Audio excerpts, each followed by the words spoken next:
717-383-1521. We'll be discussing WWE, NXT, Lucha Underground, ROH, fantasy wrestling, and we'll have some of the best damn interviews for professional and independent wrestling that you've ever heard. And I'm Joe Lance. Ladies and gentlemen, buckle your seatbelts, keep your arms in the vehicle at all times. Wrestle Talk begins in 5, 4, 3, 2, 1. Enjoy the ride. What's up, Wrestle Talk Podcast family? How the heck is it going? Nightmare Jones here once again, ladies and gentlemen. It is Tuesday night. That means one thing and one thing only. It is time for the Wrestle Talk Podcast with Joe and Renee. Ladies and gentlemen, we got a great show for you tonight. We got the High Spot segment. We got the Shoot and Shout segment. We got the Wrestle Talk Podcast Game Show Challenge. We got the fantasy wrestling segment. We got Luke Roberts coming on. We got Nico Silva coming on. We got Derrik Fury coming on. I've got my alcohol ready. I got some Smirnoff Ice, Red, White, and Berry. It's kind of like a bomb pop. You know, when you were a little kid and you would wait for the ice cream truck to come run around. And, you know, some people call them bomb pops. Some people call them rocket pops. Things are absolutely positively amazing. It's going to be a great show. Let's go ahead and bring in the man, the myth, and the legend, the Night Owl.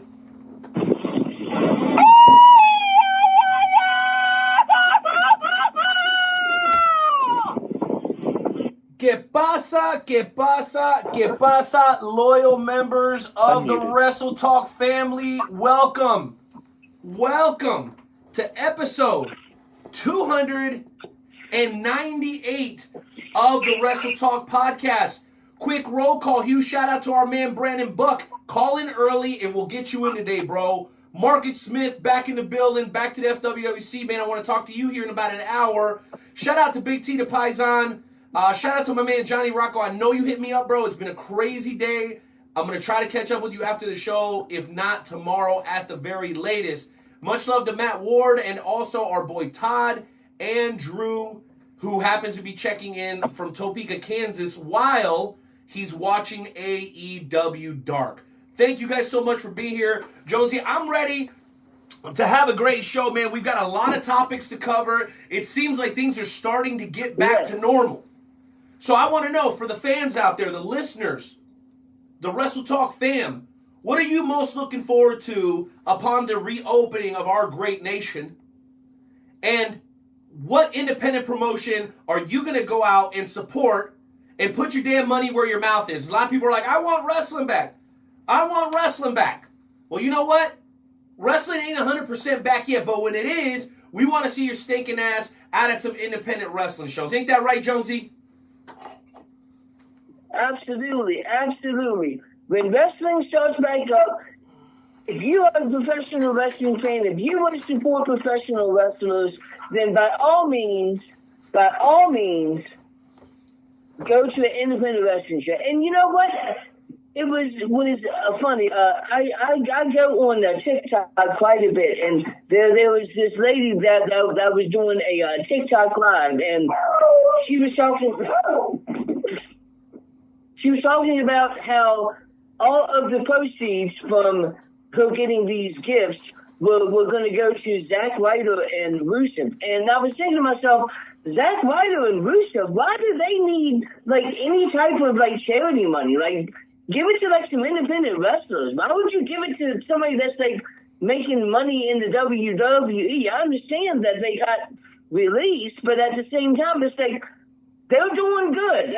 I'm sure that they probably don't need any help. You know what I mean? No, I know exactly what you mean. And that said, we do want to offer our thoughts, our good vibes, but particularly our prayers to anybody, whether you're a former WWE superstar like those guys, or you're a local guy, whether it be on the Eastern Panhandle, Midwest, down South, West Coast. We love you just the same. And let me give just one more special shout out. Chris Whaley, who is the subject of the phenomenal Netflix, just rave reviews on Netflix, The Masked Saint. It may or may not be on there. Don't even worry about that. Go grab the book, guys. Chris Whaley has been a very, very good friend of the show for a long time. We love him. We love our buddy Perry Hartman, who helps us with the website over at WrestleTalkPodcast.com. Also, Marcelino Gonzalez, mucho gusto. Thank you for being here. And Nathan is also in the house, man. So you guys already know it's all about spreading the love here on the Wrestle Talk Podcast. Once again, we're trying to hit 30 lives on the live stream. So if you can hit us with the like and the hearts, we appreciate that throughout the night. And if you can share this thing, that will help us get even closer to that goal. Before we cross over and do the Carl Lewis and everything, I've already got a lot of people asking here on the live thread about Shad Garspad. And no, we're not going to be playing the 10 bell salute today because there is still hope. There is still hope. It is not over. There are people who are still looking for Shad, including Chris Masters. We'll get into that during the High Spot segment. But if he is not found around by this time next week, we will absolutely do the right thing and hit the 10 bell salute. What I'm going to ask you guys to do is to keep him and his family in your prayers, because it ain't over till it's over. So we're not going to hit the 10 bell salute just yet, but I promise you, if we do get that unfortunate news that it's beyond the point of no return, then yeah, you can count on your boys on the WTP. Shout out to my man Mayo too, bro. If you guys haven't checked out the Graveyard Shift, make sure y'all check that out. Sunday show was crazy. But shout out to him and everybody else that was a part of that. But yeah, that's my answer to that question, Jonesy, before we get too far, man. Do you think that's fair that we wait and make sure before we hit that maybe a little preemptively? Yeah, absolutely. 100%. His family still has hope that he's going to be found. So hopefully, he's able to be found. And I would feel really, really bad if we played the 10 bell salute and then he was found. You know what I mean? So absolutely, 100%. No doubt about it, man. No doubt about it. Well, guys, with that said, we're going to go ahead and get into tonight's show. But before we do, let me give a couple of shout-outs to our amazing supporters and sponsors. Huge shout-out to Esports Bar KC. That's where we do our watch parties. B. Will over in Shawnee, Kansas, always takes care of us. Royal Mills Transportation for all your local, personalized, safe, and sanitary transportation needs in the greater Kansas City. Hit up my man DeJuan Mills over at Royal Mills Transportation, LLC. Of course, UFC Hall of Famer and our homeboy Jay Hollywood over at Conspiracy Farm. They are very, very good to us. Those guys love us. We love them. We're going to continue to support each other for a long time. Adam Frex and the guys over at Talking Dynasty. It's basically the Wrestle Talk podcast, but it's about football instead of wrestling. So if you love the shenanigans and the in-depth conversation that we have here, but you want it in a football platform, make sure you hit up Talking Dynasty on SoundCloud and on Facebook. Last but not least, of course, man, actually two more, I'm sorry. Kincaid / RetroZone at the Oak Park Mall. They just opened up, and I got a 1996 WWF Just Toys, still in the package, China doll action figure for $10, bro, at freaking Kincaid. Make sure you give them a follow on Facebook and tell them that the Wrestle Talk podcast sent you. And then now, last but not least, if you guys are digging the mugs that are guaranteed to make your beer taste 17.5% better, go on over to WrestleTalkPodcast.com and start the process of customizing your very own Wrestle Talk Podcast mug. That's right, we can engrave your name on the bottom, and I promise you, for $20, it's a lot better of a deal than some t-shirt that's going to be crap in a matter of months. Grab yourself a mug if you don't have one already. Again, over at WrestleTalkPodcast.com. All that said, guys, we got to keep the ball rolling because it's a huge show. We got 3 guests. So at this moment, we're going to ask everybody to respectfully remove their caps, put your hands over your heart as we pay homage to the greatest country on God's green earth. That's America, damn it.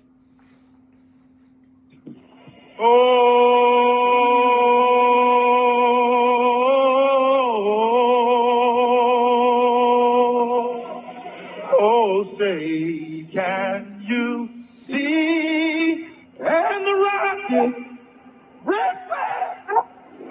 Come on. I'll make up for it now.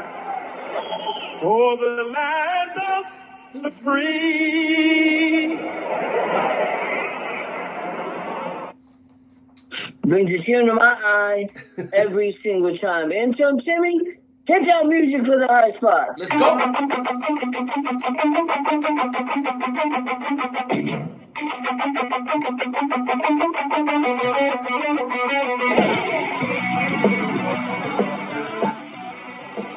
All right, ladies and gentlemen, it's time for the high spots, ladies and gentlemen, and I'm going to go ahead and kick it off with a hot topic, something that everybody is talking about, and that is the dark side of the ring. Owen Hart airs tonight, and I remember when Owen Hart died like it was yesterday, and it's shocking that it happened literally a little bit over 20 years ago, and it's maybe a unpopular voice, but I feel that Martha Hart is still bitter at the WWE for what happened with Owen Hart. The WWE has tried to show the legacy of Owen Hart, and the only thing that's stopping them is Martha Hart. Like, she went on the Talk of Jericho and said that, she got like $18 million for a wrongful death suit, and then she sued him again because they used his likeness, and that she would be more willing to allow AEW or New Japan Pro Wrestling to honor Owen Hart than the WWE. And, I just feel, at what point is she going to say, maybe it's time that I end this feud with the WWE and allow them to honor Owen like he would want to be honored, and honor him like the WWE has wanted to honor him, and have him be honored like his fans have wanted him to be honored. I mean, this is a lady that literally alienated herself from her own family members because they were employed by the WWE. Bret Hart wasn't allowed to see his nieces or nephews because he works for the WWE. So I don't know what your thoughts on this, Renee, is, but those are my thoughts. Man, you know what, Jonesy? I know there's going to be people who are a lot more versed in this topic than I am that probably should call in and comment on this topic. I want to encourage you guys to dial that number, 657-383-1521. We want to hear from some callers about this subject because it is a very, very big deal when you're talking about a superstar with that lineage. Just having that name gives you a certain level of prestige. And Jonesy, I'm going to say this. I am no one to tell a widow how to grieve. I've not lost my son, daughter. I've not lost my wife. Both of my parents are still alive. So I don't know what that's like, nor am I going to try to put myself in her shoes.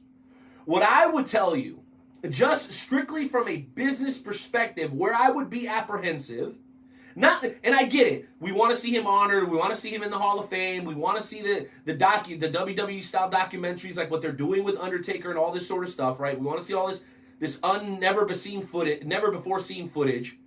But the problem is we don't know what they're asking, because they could be saying, hey, listen, if we want to do this, you're going to have to kind of give us all the rights so that we're not hampered by anything or anyone when we try to give Owen Hart his just due.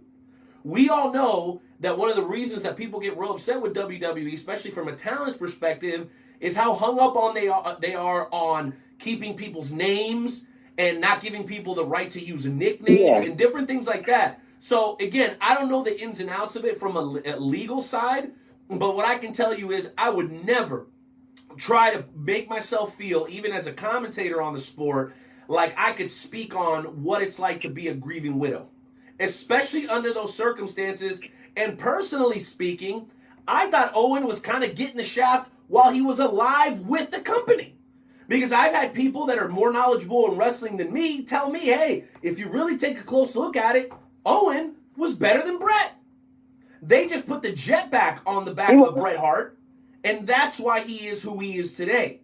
Many people contend that when it comes to his ability inside the ring, Owen was just as good or better than Bret. We're going to find out a lot more tonight. It's going to be a tough watch, guys. It really, really is. But we are going to watch it, Jonesy and I. And since I've not seen any of the Dark Side of the Ring yet, starting today, or I should say this week, I'm going to start going back and watching all the previous episodes and bringing my thoughts to you guys, because I wanted to wait and actually be able to watch them consecutively so that I could give you guys some good feedback. Jonesy, that's all I can say about it right now. Usually I give you some sort of passionate response, but since I don't know more about it, I'm going to defer to some others that maybe are a little bit more knowledgeable. And you know what? We might even ask that to our guest, who is ready to come on. And I'm very excited about this guest, Jonesy, because he's not only somebody who's well respected in the professional wrestling world, he's also a steady and regular contributor to the Wrestle Talk podcast in many, many different ways. But he's also a man who helps get things done over at Dynamo Pro Wrestling. I know that's kind of a half-ass introduction. I'm going to let you finish up the introduction so we can go ahead and bring this man on, Jonesy, because I know we're very excited to be able to talk to him on this platform. Oh, absolutely. You know, this gentleman is no stranger to the Wrestle Talk podcast. He has helped us out many, many, many times. He's been in the wrestling business for over 33 years.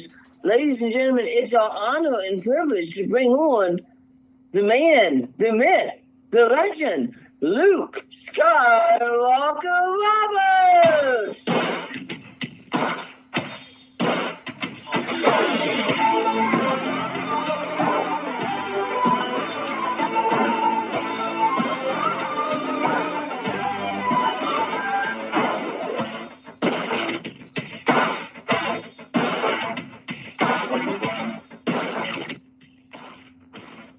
Luke Roberts, what's going on, sir? Well, Joe, Renee, it's always an honor and a privilege to be here on the Wrestle Talk podcast. And I'm going to tell you right now, gentlemen, hearing that intro, a little bit different than what a lot of people have grown accustomed to with Luke Roberts. Usually you hear me coming in with the Dynamo Pro entrance, and like I said, that takes me back a long ways. A lot of great memories with that introduction back from my wrestling days. And I got to tell you, gentlemen, you right on point starting with things tonight here. I got to tell you, you hit a point that has been contention for the better part of 2+ decades now, and that is the Owen Hart tragedy. And I'm going to tell you right now, I have a lot of things going on right now, but I'm not going to lie. I don't know tonight if I'm going to be able to make it all the way through this episode. I agree with what you were saying, Joe.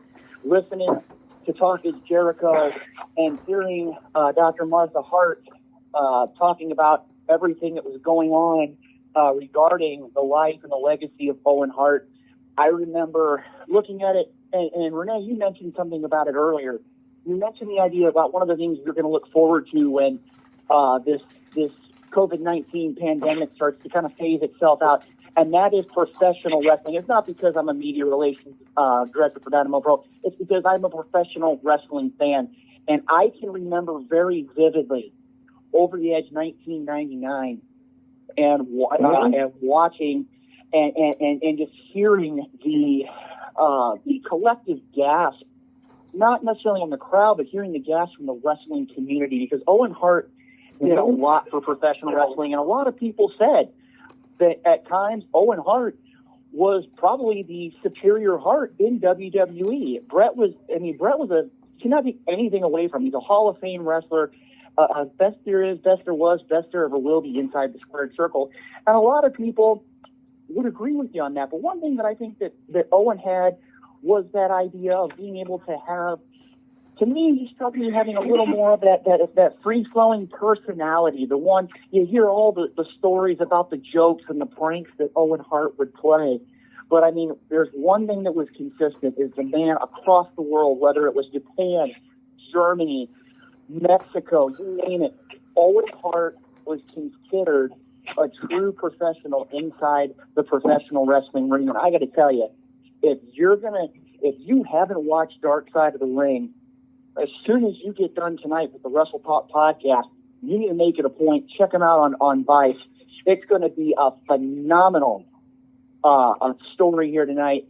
And again, looking back at the life of Owen Hart and the tragedy that took place at Over the Edge. And I'm going to tell you right now, gentlemen, tonight's going to be one of those. And again, today's a real special day for me, but I'm going to tell you right now, I don't know, as long as I've been in wrestling, if I'm going to be able to really kind of keep it under control tonight watching on Vice TV. Joe? Yeah, it's definitely going to be a tough one to watch because, you know, I grew up around the time of Owen Hart, so I remember watching him wrestle multiple times. So it's definitely going to be a tough one to watch tonight, man. So, Mr. Roberts, what have you been up to during this whole coronavirus issue? I know that we were a little bit upset because we were all going to be going to the Cauliflower Alley Club reunion, which got postponed. Now, are you still planning on going to the new date, sir?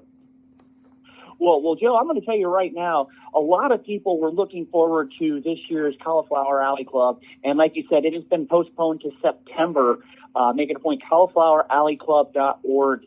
A lot of great information. I do know that all of the award recipients that were talked about right here on the Wrestle Talk podcast, including by one B. Brian Blair, president of the Cauliflower Alley Club, who was on the program. And again, a shout out to the Cauliflower Alley Club. Right now, to quote a line from a man who wore face paint and was very well known during the Monday Night Wars, the only thing that's for certain, Joe, Renee, is that nothing's for sure. I will tell you right now that we can manage to get everything taken care of. We can manage to turn the corner on the coronavirus, on this COVID-19. It would be everything possible for me to attend it because, again, the people who are going to be in attendance, the award recipients, I mean, I just look at it when you have people like Rey Mysterio and Medusa. I mean, that's just the tip of the iceberg. You got Brian Pillman Jr., Madison Miles. I believe that's just, I mean, said there are, I believe, something 13 or 14 award winners that are going to be recognized. I'm going to tell you right now, Jonesy, Night Owl, it's definitely something that I'm going to be trying everything I can, if everything will allow, to take care of things. But right now, the big thing is, and I'm going to be perfectly honest, even though the pandemic has basically hindered everything when it comes to the world right now, one of the big things I've been doing is I have to say, I've been sitting in my office in Dynamo Pro. My days haven't stopped. I've been in the office. I've been making sure to keep up with interviews. I've been taking care of things, working with Chris Rodell, the voice of Dynamo Pro Wrestling. Got a lot of great new content, dynamoprowrestling.com. Also, I have to say, after listening in, I was very surprised last week that Derrik Lee was as knowledgeable. The man talks a real good game, but I can tell you he's really been backing it up as of late with his ability and his knowledge. I mean, he has been picking up things left and right. I mean, pretty much he's like a sponge in the world of professional wrestling. And guys, I'm going to tell you this right now. You talked about the idea earlier on about independent professional wrestling, and you could not have been any more right in professional wrestling. There are countless men and women who use professional wrestling as their primary source of income. What they do to put a roof over their heads, what they do to put food in their stomach and clothes on their backs. And I want to tell you right now, Jonesy, you made a great point in saying to make sure that if you're going to go out there and you're going to support people, you're going to support your local businesses, support your local professional wrestlers, because they're going out there and putting their bodies on the line each and every time they get inside the squared circle. And guys, I'm going to tell you right now, I know the listeners of the Wrestle Talk podcast, the Wrestle Talk family, will agree with me here. There are a lot of things going on right now that we can't wait to see independent professional wrestling come back. And I think it's going to come back with a vengeance later this year. I definitely agree. I could not agree more. You know, speaking of Derrik Lee, if I'm not mistaken, he swept the night out. And the night out seemed to be a little bit mad at myself and you for allowing Derrik Lee to come on and and just sweep them, if I'm not mistaken. Correct, Night Owl? Yes, once again, you two colluded, okay, and put me in a position to lose. But no worries, because today the pressure is 100% off of me. Nightmare Jones, you, sir, will be the one that will be competing in tonight's edition of the Wrestle Talk Podcast Game Show Challenge.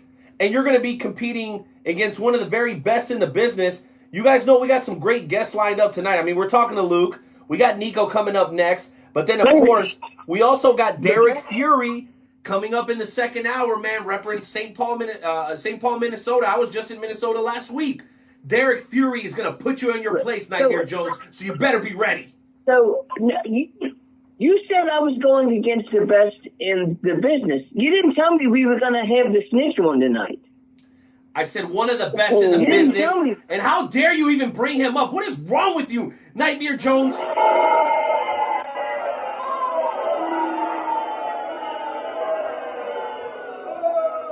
Well, clearly, the Wrestle Talk family is not pleased with you bringing up the snitch once again. But please carry on. I'm going to respectfully wait my turn. All right, so you have been in the professional wrestling business for over 33 years. Did you ever think that when you started your professional wrestling business, your professional wrestling journey, that you would be where you are today? Wow, Jonesy, that's one of those. I've never really sat back and looked at my career in that kind of an avenue.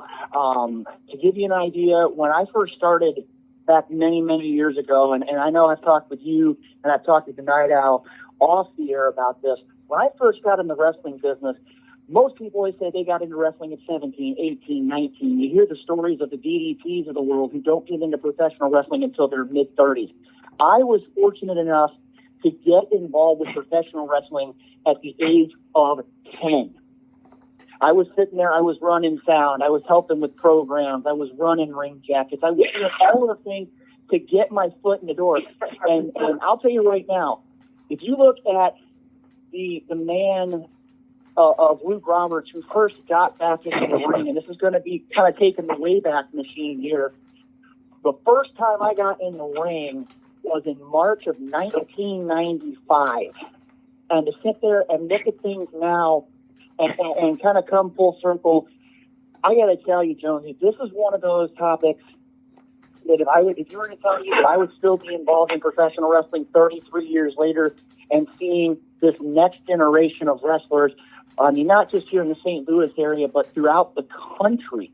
I mean, again, I would tell you that I feel very lucky to have been around as long as I have. And guys, I'm going to tell you, when I get to talking about professional wrestling, I really look forward to listening, like tonight here to the Wrestle Talk podcast. You're going to have the Rhode Island Lion, Nico Silva, the top rope wrestling heavyweight champion, and you're going to have Daredevil Derrik Fury from the Elite Wrestling Initiative that are going to be on this program.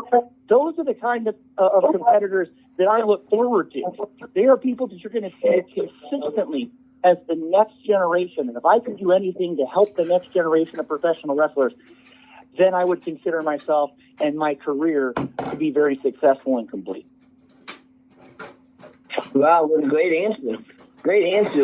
Renee, why don't you come in here with the other questions that you have, sir? Oh, what a humble guy. I love Luke Roberts, man. You know, I could go for a long time about, you know, what Luke Roberts has meant to the show. You know, the outreach he's allowed us to be able to have, not only to local talent, but also to national and international talent. But, you know, we'll save that for another time, because what I want to talk to you about is this tour of the 50 states that you helped us put together during the pandemic, during the quarantine. And thank you guys for liking, the thumbs up and the hearts during the live broadcast. It really encourages us to see that. So please keep it up. And if you guys don't mind sharing the broadcast as well, we really, really would appreciate that to all the members of the Wrestle Talk fam that are tuning in live.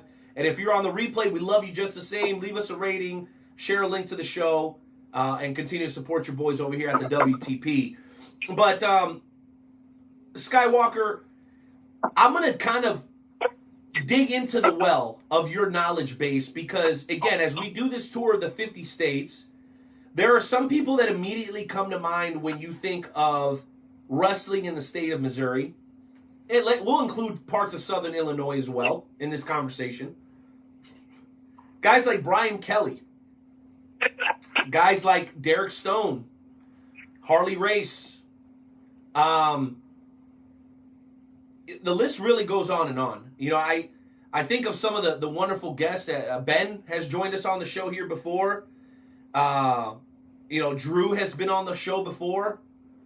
And it's really hard for me to try to encapsulate everything that I've seen just in the last couple of years in the state of Missouri. Now we're talking to a guy who's seen it over the last 25 or 30 years. You remember the Gateway Championship days. And I want you to talk a little bit about that evolution. Shout out to Philip Stamper, the president of Pro Professional Wrestling, for being here, bro. I saw you at Revolver. I'm a huge fan. Can't wait to have you back on the show. But I just want you to speak on that because I think we get caught up in cities. You know, St. Louis is a wrestling city. You know, New York's a wrestling city. Philly's a wrestling city. But we hardly ever talk about the state as a whole. And if anybody can give us a perspective on that, I think there's no one better than Skywalker Luke Roberts. So talk to us about some of the things that you have experienced as a member of the professional wrestling community in the state of Missouri, and talk to us a little bit about the progression, if you don't mind. Well, Renee, first of all, thank you for that lead in there. I mean, again, it really makes me feel good to be respected as much as you guys respect me, and I very much appreciate it. When you talk about professional wrestling in St. Louis, and Renee, you hit right on point. The idea of where professional wrestling in St. Louis, many people associate it with the idea of the wrestling at the Chase era, looking at the 60s and 70s, and even into the early 80s here in the St. Louis area, the Sam Muchnick era of professional wrestling. But a weird thing happened in the 80s, and that is the idea of the wrestling at the Chase era and the Greater St. Louis Wrestling Club get absorbed in Vince McMahon's corporate conquest to make a national and then in turn an international professional wrestling promotion. And there wasn't really a lot of promotions at the time. I mean, you have your MMWA, you have your Central States Wrestling Alliance, which later becomes Rampage Championship Wrestling. There were promotions that were there, but as time goes on, everything adapts. Everything changes. It doesn't matter whether it was back in the 60s or 70s or you talk about today in 2020. But there would not have been for promotions like Gateway Championship Wrestling. And there are a lot of men that went out there, wrestlers like the Human Wrecking Ball Pete Madden, like Nikki Strychnine, like Outcast, like the late Big Bad Ben. When you look at professional wrestling, I mean, again, I just touched the tip of the iceberg there with that. When you look at professional wrestling here in the St. Louis area, the independents are what has made St. Louis wrestling still such a staple of the professional wrestling scene. And you talk about Missouri, you would be remiss if you didn't talk about your home area, Renee, of Kansas City, going back into the days of the Central States promotion, looking at people like Bob Geigel and others in that particular. Bob Geigel, Harley Race had some involvement there as well. When you look at professional wrestling in Missouri, Missouri is without question one of those standards of professional wrestling. There's been many men, many Hall of Famers, many world competitors who have said, if you've been to the Kiel Auditorium, you've wrestled for St. Louis in the NWA, you wrestled in the Central States area, you've made it somewhere in the world of professional wrestling.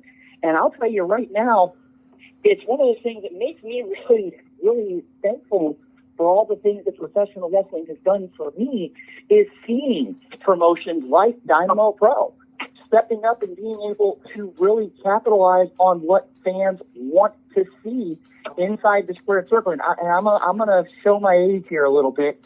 I had an opportunity just a few short days ago to have a couple of different conversations with some men that I consider to be fellow wrestlers. I would say members of my generation. You mean fellow wrestling and old guys? It's okay, bro. Fellow wrestling old guys. You can say it. Don't worry about it.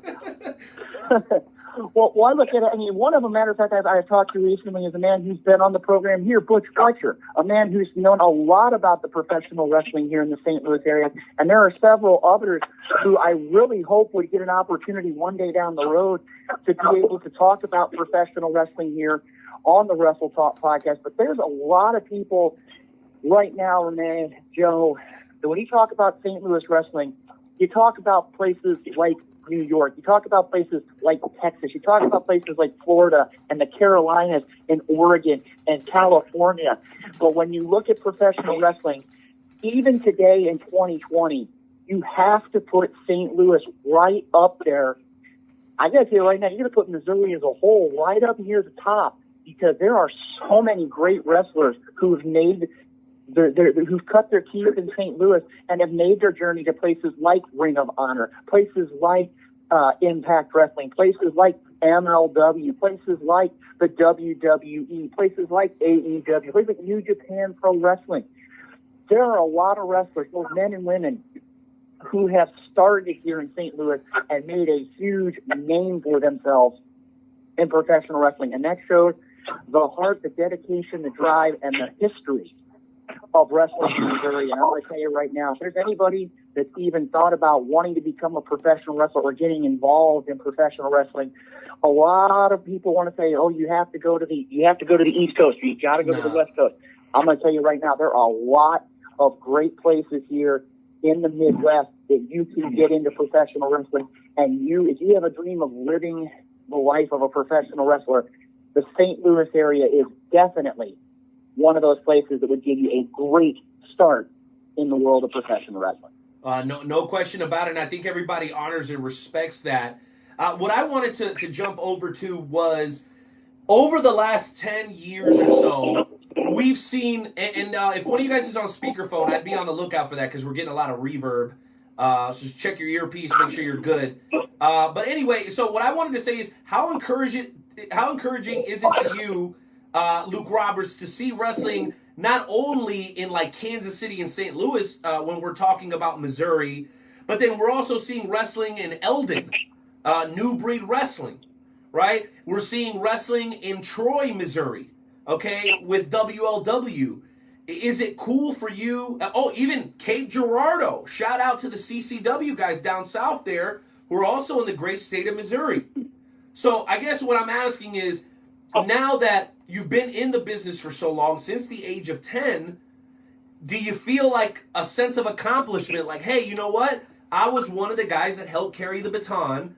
And how great is it to see that wrestling, independent wrestling specifically, and I know Herb Simmons doesn't like that term because it's all professional wrestling, and I 100% agree with him. But how encouraging is it to you to see wrestling spreading out? But because the influence of guys like you helped give me the confidence to try my hand at running a promotion a couple of times. Okay? And I've been very blessed because every show that I've run has been a success. And even when we did it over here on the Kansas side, it had a lot of Missouri influences in it. Even NWL had a great run, and it needed some of that Missouri passion, some of that Missouri fire to really get the, kind of get the whole thing up and running. And for a while there, it did absolutely fantastic because you had guys from the St. Louis area and the Kansas City area. So I guess what I'm trying to ask you in a whole bunch of words is, are you encouraged by what you see, and how healthy is the future of wrestling in Missouri moving forward? Well, like I said, Renee, when it comes to professional wrestling in the St. Louis area, when it comes to professional wrestling in the state of Missouri, I got to tell you right now, to be one of those that's been around wrestling as long as I have, it definitely makes me feel good to see so many promotions out here. And I'm going to be kind of calling it out here.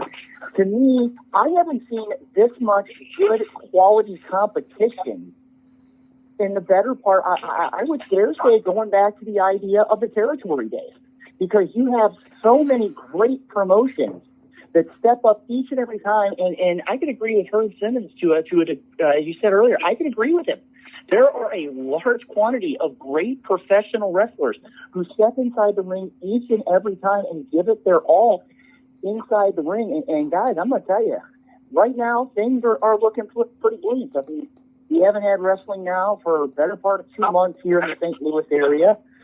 We don't know when professional wrestling is going to come back. The only things right now we're really seeing are the WWE. We're seeing AEW.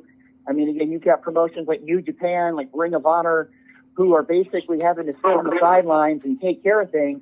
But right now, to see how things are going to go, and the cool thing is you can go to different areas of the state and see professional wrestling. To me, that's always been the cool thing, is that if you want to go in our area, I mean, you hear back in the territory days of wrestlers going from Kansas City to St. Louis to Chicago to Madison, Wisconsin, to Little Rock, Arkansas, to Memphis, Tennessee, to Springfield, Illinois, Chicago, Illinois, to Indianapolis. You hear about all these wrestlers that are going out there and being able to travel and compete against the very best. And right now, I got to tell you, once wrestling gets back into gear in 2020, I'm going to tell you, it's going to be really awesome to see all of these professional wrestlers, both the experienced veterans and the young up-and-comers wanting the opportunity to be at that top level. I'm going to tell you, gentlemen, it's really inspiring and motivating for a guy who's been around professional wrestling as long as I have.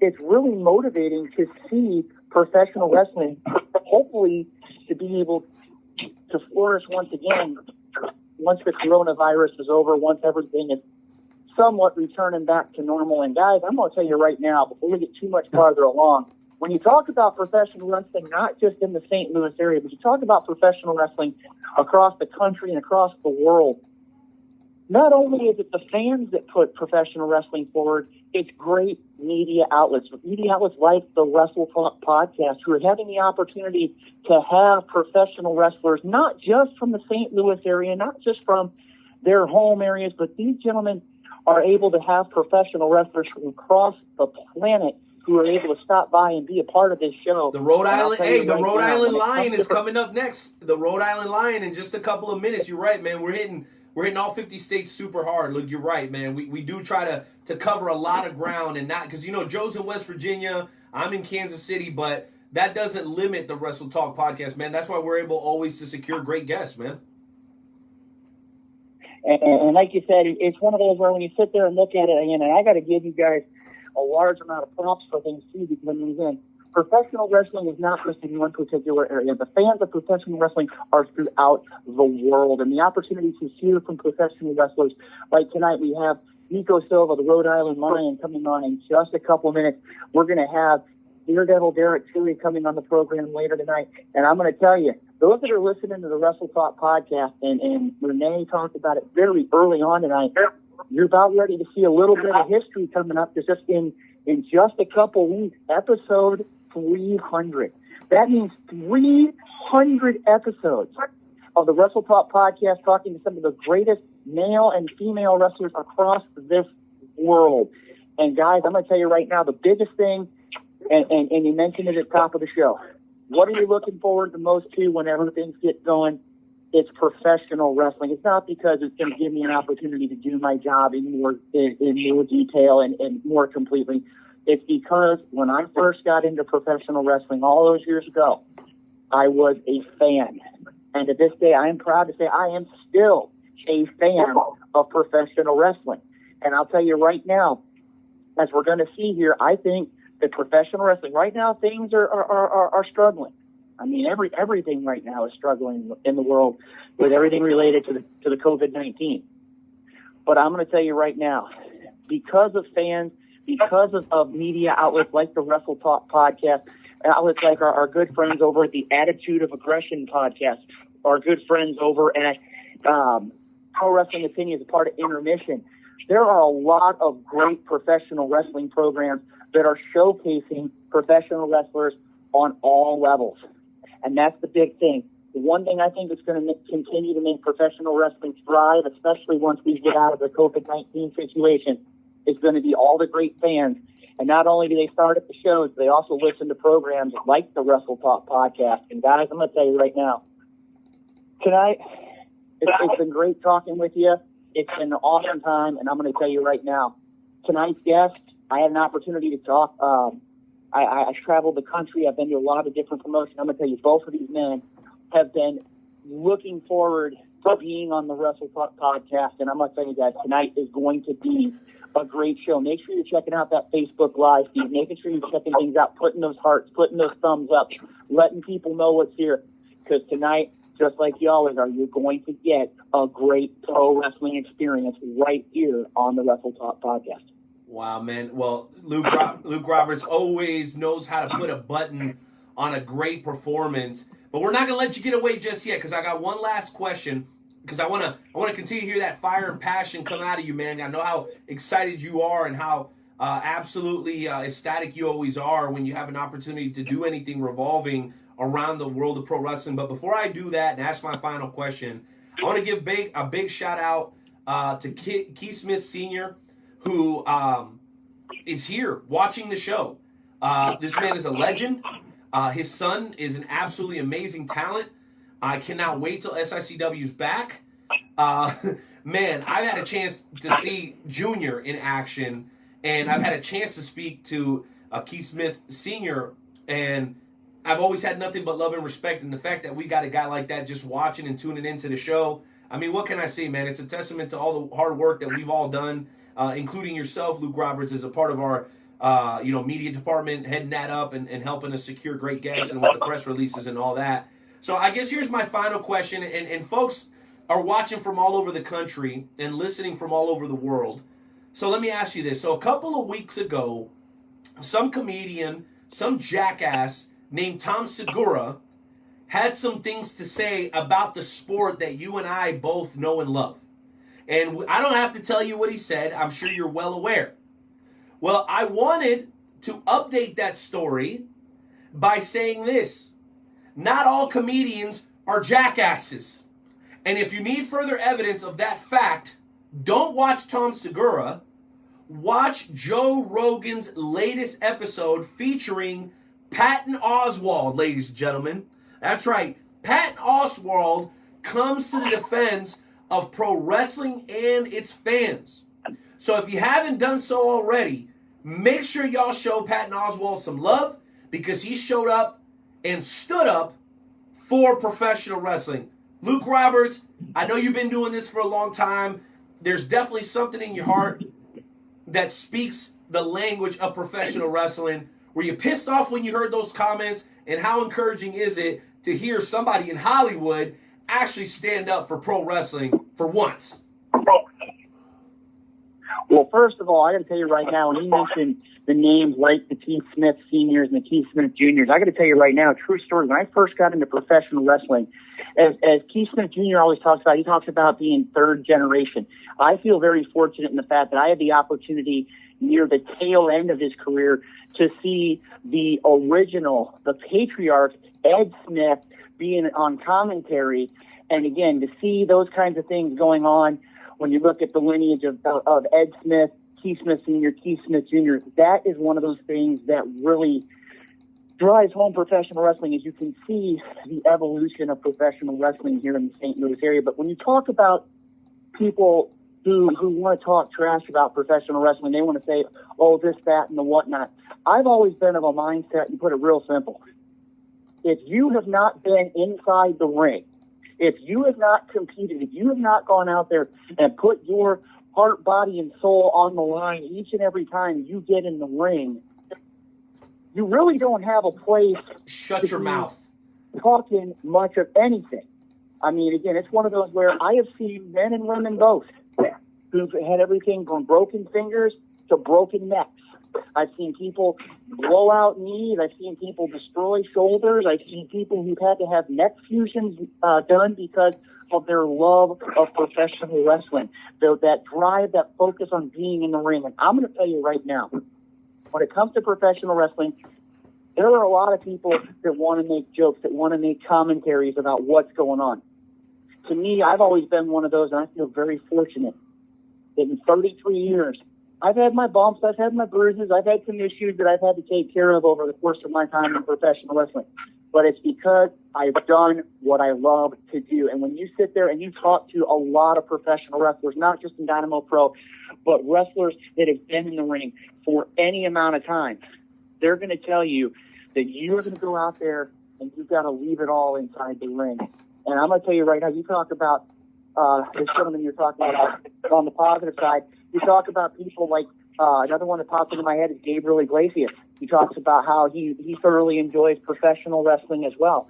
But when you look at professional wrestling as a whole, I've always been one of those where if you think that you have the room to talk about things about professional wrestling, to me, I've always been of the idea that if you haven't been in the ring, if you haven't experienced what it's like to compete inside the ring against the best wrestlers in the world, then you really don't have room to talk. And I got to tell you, it's as simple as this. There are so many people who have gone out there and have left it all out in the ring, and it's one of those that they've gone out there and they've given everything, and they may not necessarily always be remembered, but that being in the ring and competing and putting it all out there, that's where you get to have the opportunity to make your statement and say that my opinion, my thoughts matter. If you're going to talk about professional wrestling, if you want to be super critical about things, if you haven't been in the ring, I got to be honest with you, you don't have a lot of room to talk about. But you know something else too? You got to look at the fans, because the fans are the ones that come and watch professional wrestling too. And I got to tell you right now, the fans of professional wrestling, especially like here at the Wrestle Talk podcast and countless others, both in the podcast world, in the radio world, and television world, they'll tell you this isn't a contact sport. And I got to tell you, without the fans, without the wrestlers, without this family, without this world of professional wrestling, I mean, again, we're all one great big family. And in 2020, once everything takes place with getting COVID-19 out of the picture, I'm going to tell you guys, 2020 is going to be a year where you're going to see the best in professional wrestling. And I'm going to tell you guys, being a part of it is definitely still exciting, still enjoyable, still a great thing to do after all these years.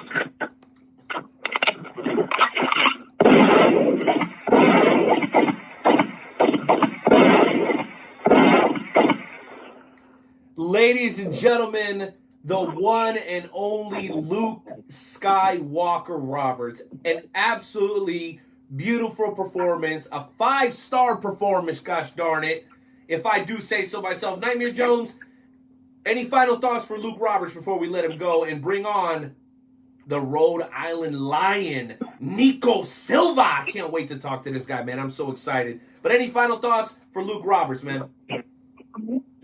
Oh, man, Luke, you know, it's always a pleasure having you on.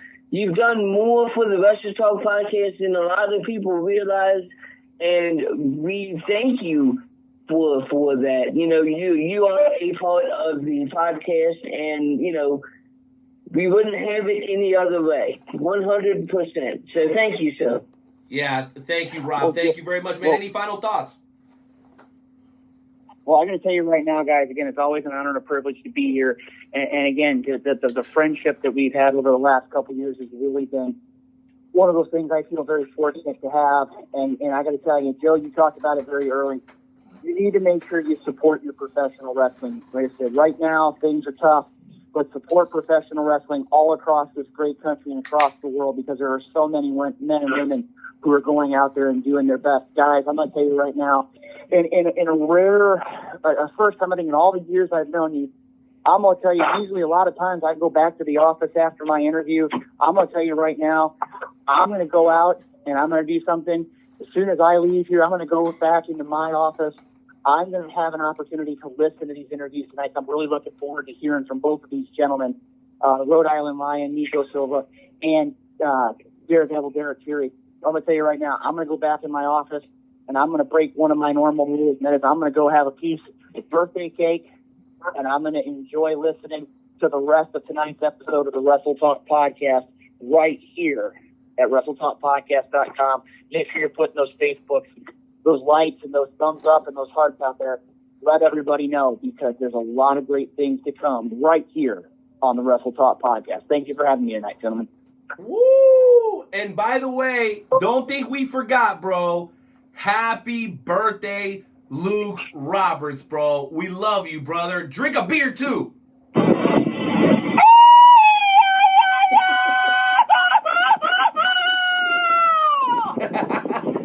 I hear beer goes great with cake. Have a good night, Luke. He is out. Ladies and gentlemen, what an incredible interview. Joe, what did you think about that, man? Was that great or what?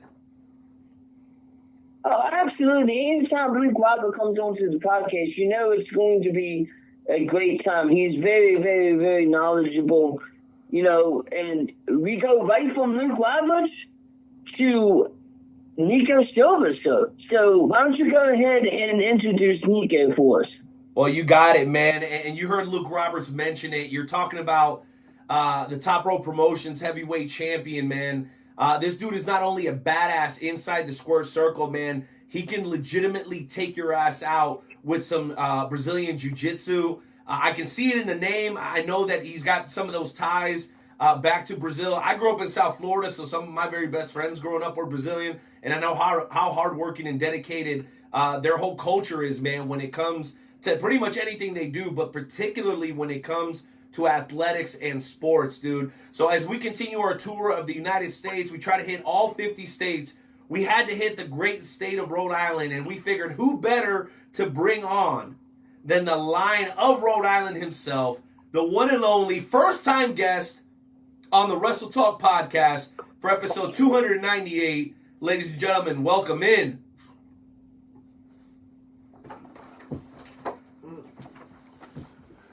Nico Silva.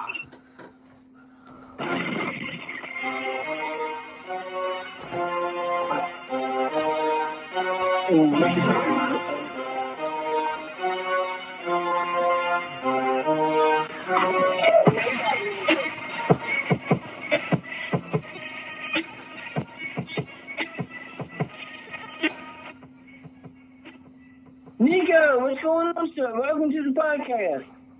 What's going on, guys? How you doing? Oh, man, we are doing I hear you.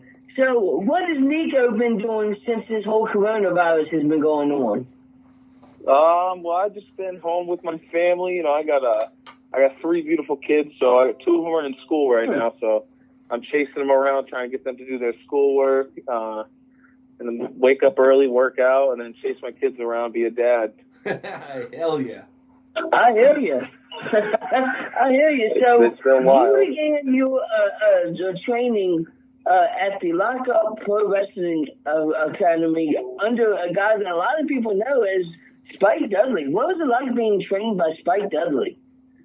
Yeah, man, Spike is awesome. He came in, he founded the school, and you know, he pops in probably once or twice a month, but he's an awesome guy. Has such a good mind for the business, you know, and I mean, he's one of the craziest guys I ever met. And then directly under Spike is the guy by the name of Ryan Waters, Ryan Drew, and he trained Matt Taven from Ring of Honor, Vinny Marseglia, TK O'Ryan, and he is one of the most underrated trainers in the nation by far. Yeah. That sounds freaking awesome. You know, just to say that you were trained by those two guys. So now the Lockup Pro Wrestling Academy is associated with one of the hottest professional wrestling promotions in New England, which is Top Rope Wrestling. Can you tell us a little bit about Top Rope Wrestling? Oh yeah, man, Top Rope's been, I think it's the longest running New England wrestling promotion. They were founded in 1981. They're still going strong, still drawing, you know, every month, twice a month, you know, very loyal fan base. And a lot of guys in the street, you know, on TV have all come through Top Rope at one point or another. You know, Tommaso, the guys from the Viking Raiders, Igor. It's a hot promotion. Mike Bennett, Mike Kanellis, who just left. Like I said, Matt Taven already. It's one of the best promotions in New England by far. Yeah, I'm definitely going to have to check it out a little bit more. I've seen some stuff on YouTube, and I got to check it out just a little bit more. You've had the opportunity to wrestle a bunch of big name people, like Brandon Webb, Brutal Bob Evans, Little Guido, Tommy Dreamer, Austin Theory. I mean, so Brutal Bob Evans is somebody that we've had on to the podcast. Everybody calls him, Father Bob? Uncle Bob, baby. I love Uncle Bob. Uncle Bob. I had the opportunity to do a training seminar under Uncle Bob, and freaking awesome. He was the first guy. I'm a professional referee, and this was the first time that we had a spot where he was body slamming everybody, and he turns to the referee and he picks me up like he's going to body slam me. There's pictures. It's absolutely hilarious. What was it like with Bob Evans? Uncle Bob, he's a guy who's been around forever and just loves wrestling, great mind. And like I said, he wants to help everybody, that's why he calls him Uncle Bob, we're all his nieces and nephews of some sort. Great guy. And I wrestled him when I was very young in my career. I was probably, in maybe 8 months in or so. Wow. Real nervous to do anything. Oh yeah, I was very nervous. And he was awesome. He took care of me and, pulled me aside after, gave me ins and outs. To this day, I see him, shake his hand, give him a hug. I don't know if I can do that post-coronavirus world. That's a good point. I'll give him a pound or something. But, he's a great guy, and he really wants to help everybody. Yeah, absolutely. So I don't want to take up all of the time because I know that Renee has a bunch of questions, from your experiences outside of pro wrestling to being the top world wrestling heavyweight champion. So Renee, why don't you come in here with whatever questions that you have?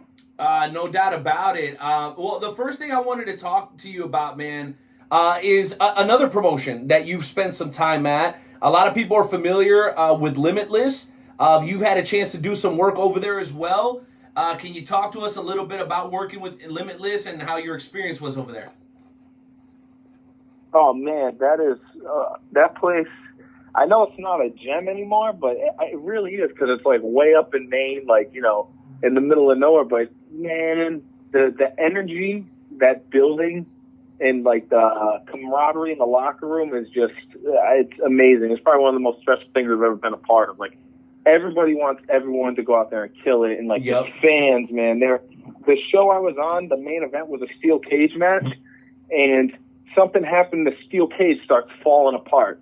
Okay, Holy shit! The walls are literally falling right into the crowd. There's no guardrail. The fans get up, and honest to God, there has to be a video somewhere.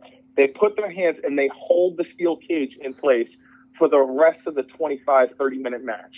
Holy shit! It was, dude. It was. I remember just sitting there going oh my God, this is one of the craziest things I've ever seen in my life. And they just they love it. And that I can't even, the fan base, Randy Carver, he's the owner of Limitless. He has something really, really special out there. It's crazy. Well, they absolutely do have something special. They absolutely have something special over there, bro. No question. Did you want to share something else? Amazing. Yeah, man. My first time up there, I was in a scramble with, Austin Theory was in it, and Eli Everfly, Harlow. Who else was in there? Jay Freddy, Kevin Blackwood, who made me bleed that match. I'll never forget that. He made me square my nose. I thought I had a broken nose. But what a great match! And usually those 6 guys scrambles are crazy, and it was just so smooth, and everything was just, I can't even put it in words. It was boom, boom, just perfect. The crowd was going nuts. And I missed the shooting star press in that match, and it scared the living hell out of me. I never did it before. Ouch. Ouch. Well, listen, it sounds like you've had an opportunity to work with a lot of great people, but I'm looking through your Twitter, bro, and one name stands out. It looks like you've been spending some time with Carol Baskin. Do you care to comment on the tweet? Oh, man. I woke up and it's like, I don't know, man, it had to be like 5 o'clock in the morning or something. I like roll over and I'm all, what the hell is this? Dude, the internet is a crazy place, let me tell you. People making crazy stuff. And the best part was I think I just finished the episode where they like alluded that she may have killed her husband. So I was laughing at 5-something in the morning. It was so hilarious. Make sure you guys follow It's Nico Silva. That's Nico for Nico and Silva for Silva. It's Nico Silva. He's got some great stuff. Obviously, your social media interactions are great, man. The fans love you for that. And you're absolutely killing it on Twitter as far as I can tell. And thank you for sharing, by the way. Thank you for sharing the poster. I thought it looked great. Hopefully you liked it as well. For sure, dude. The next thing I wanted to ask you about is being a champion. And I know that's a big responsibility, but on your road to being a champion, you also fought a gentleman by the name, and Joe brought him up, Tommy Dreamer. What point in your career did you get a chance to face or work with Tommy Dreamer, okay? And were you a fan of ECW growing up like most of us were? Oh, yeah, dude. So I was everyone I think loves ECW. It was like that, I don't know, it was like a darker, like when I was young then when ECW was like real hot. So I was like, WWF and, WCW. But same, I was the same, so my parents went out for a date night. Yeah. I would and the babysitter was over, I'd switch over to ECW. She'd be like, can you watch this? I'm like, yeah, my parents let me watch wrestling all the time, it was so funny. You liar! Back on it. And then you go fast forward, I'm like a year, 2 years into my career maybe, and I get a chance to do the big summer showdown. It's like a baseball stadium, and I get to wrestle him in a tag match. And we wrestled. We really didn't talk. He was awesome, but we didn't really talk too much because it was like a 6-man. And after the match, he pulls me aside. He's like, "Hey, how long you been working? Well, you he kind of gave me some pointers. He's like, keep after it. Like, you got something," which meant I think means more to me now than then, because then I was so new, I didn't know how to take it. I was like, "Oh, well, this is crazy."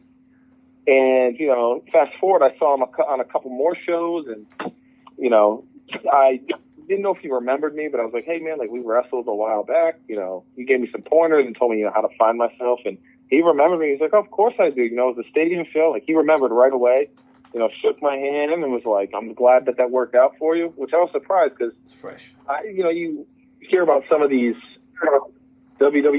former WWE guys, they go back onto the independents and they could be very cold shoulder and don't really want to talk to anybody. That's true. But he was very nice, opened right up and talked to everybody in the locker room.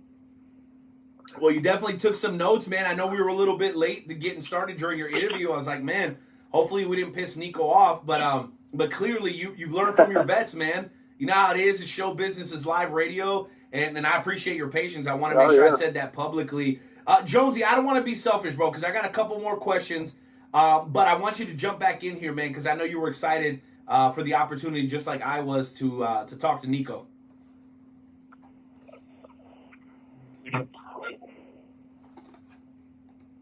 Joey, do you hear me, buddy? I'm back. What's up? Okay, sorry about that, man. Looks like we had a little bit of a connection with you, a little connection issue with you. Yeah. I wanted you to jump back in, man. I didn't want to be selfish and take up all the questions. So, what's up, man? What else did you have for Nico? Oh man, so you weren't just a professional wrestler, but you've done things like you were a long-time amateur wrestler. You played strong safety at the University of Rhode Island. You also are an accomplished grappler holding a blue belt in Brazilian Jiu-Jitsu.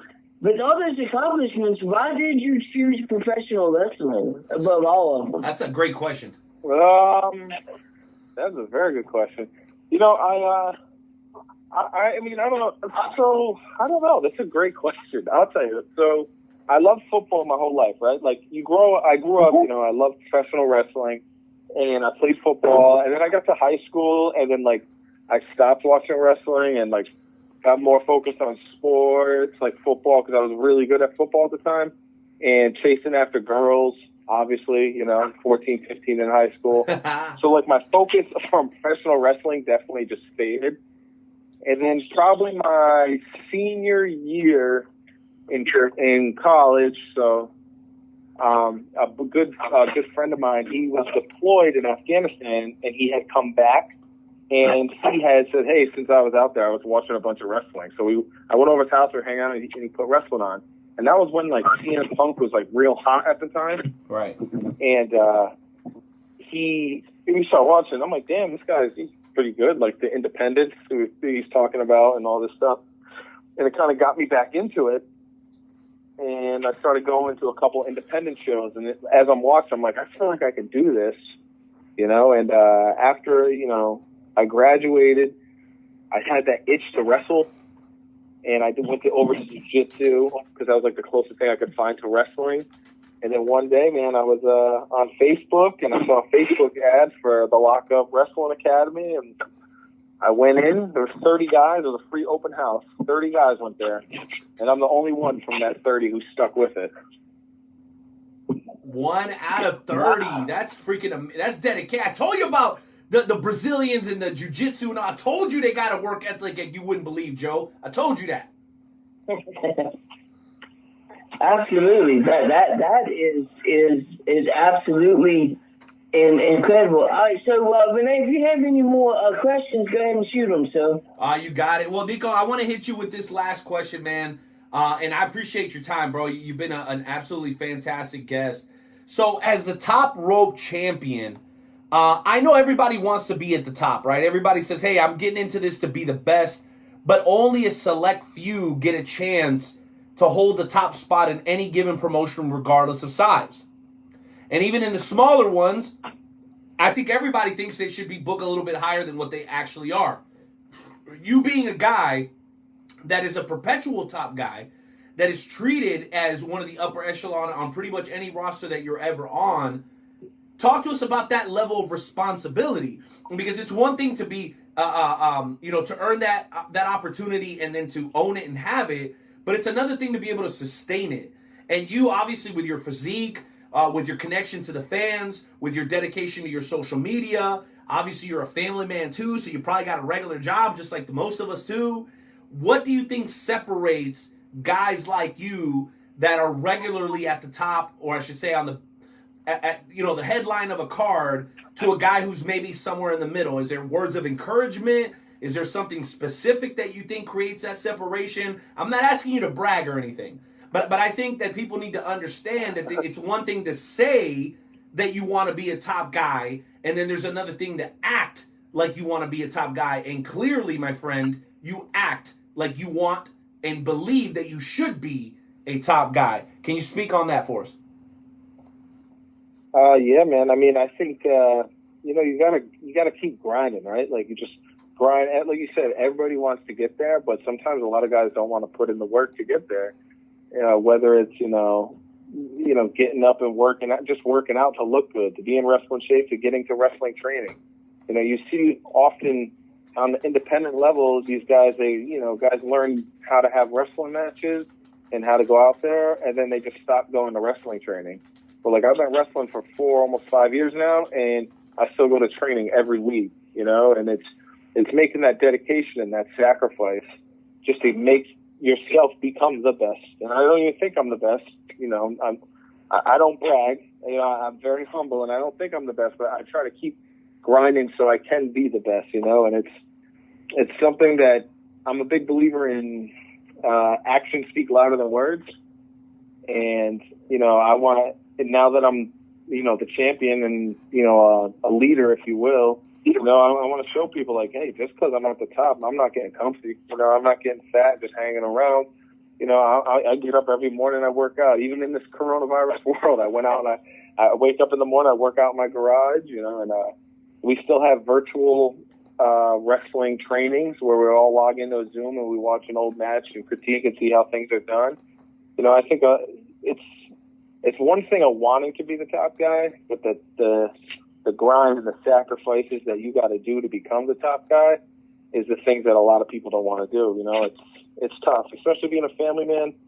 You know, I'm not proud to say you know, like I've had to sacrifice some family things to get to where I am, but luckily I have a rock of a wife who's supported me since day one. And, you know, I got my two biggest fans, my son and my daughter, who understand Daddy's a wrestler and Daddy's got to go out.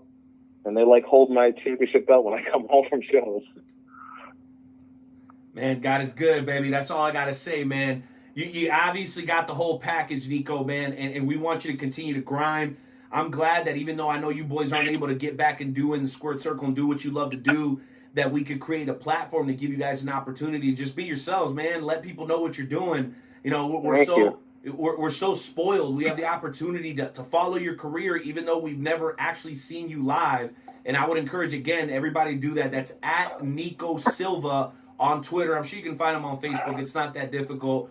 Well, Nico, I guess as a final thought, and then I'm going to throw it to Joe to give me his final thoughts, man, I just want to continue to encourage you to work hard, to do everything you can to stay healthy. As far as I'm concerned, man, as long as you do that, you're going to continue to do very, very well. And when things open back up, bro, I'm sure that we're going to be hearing your name in Maryland Championship Wrestling and Ring of Honor, maybe even overseas. Who knows if your wife lets you, if you get that permission slip signed, you know what I'm saying? But I know you clearly sound and look like a guy who is serious about your business, and I respect the hell out of that. So, Joe, why don't you jump in with your final thoughts before we let Nico go?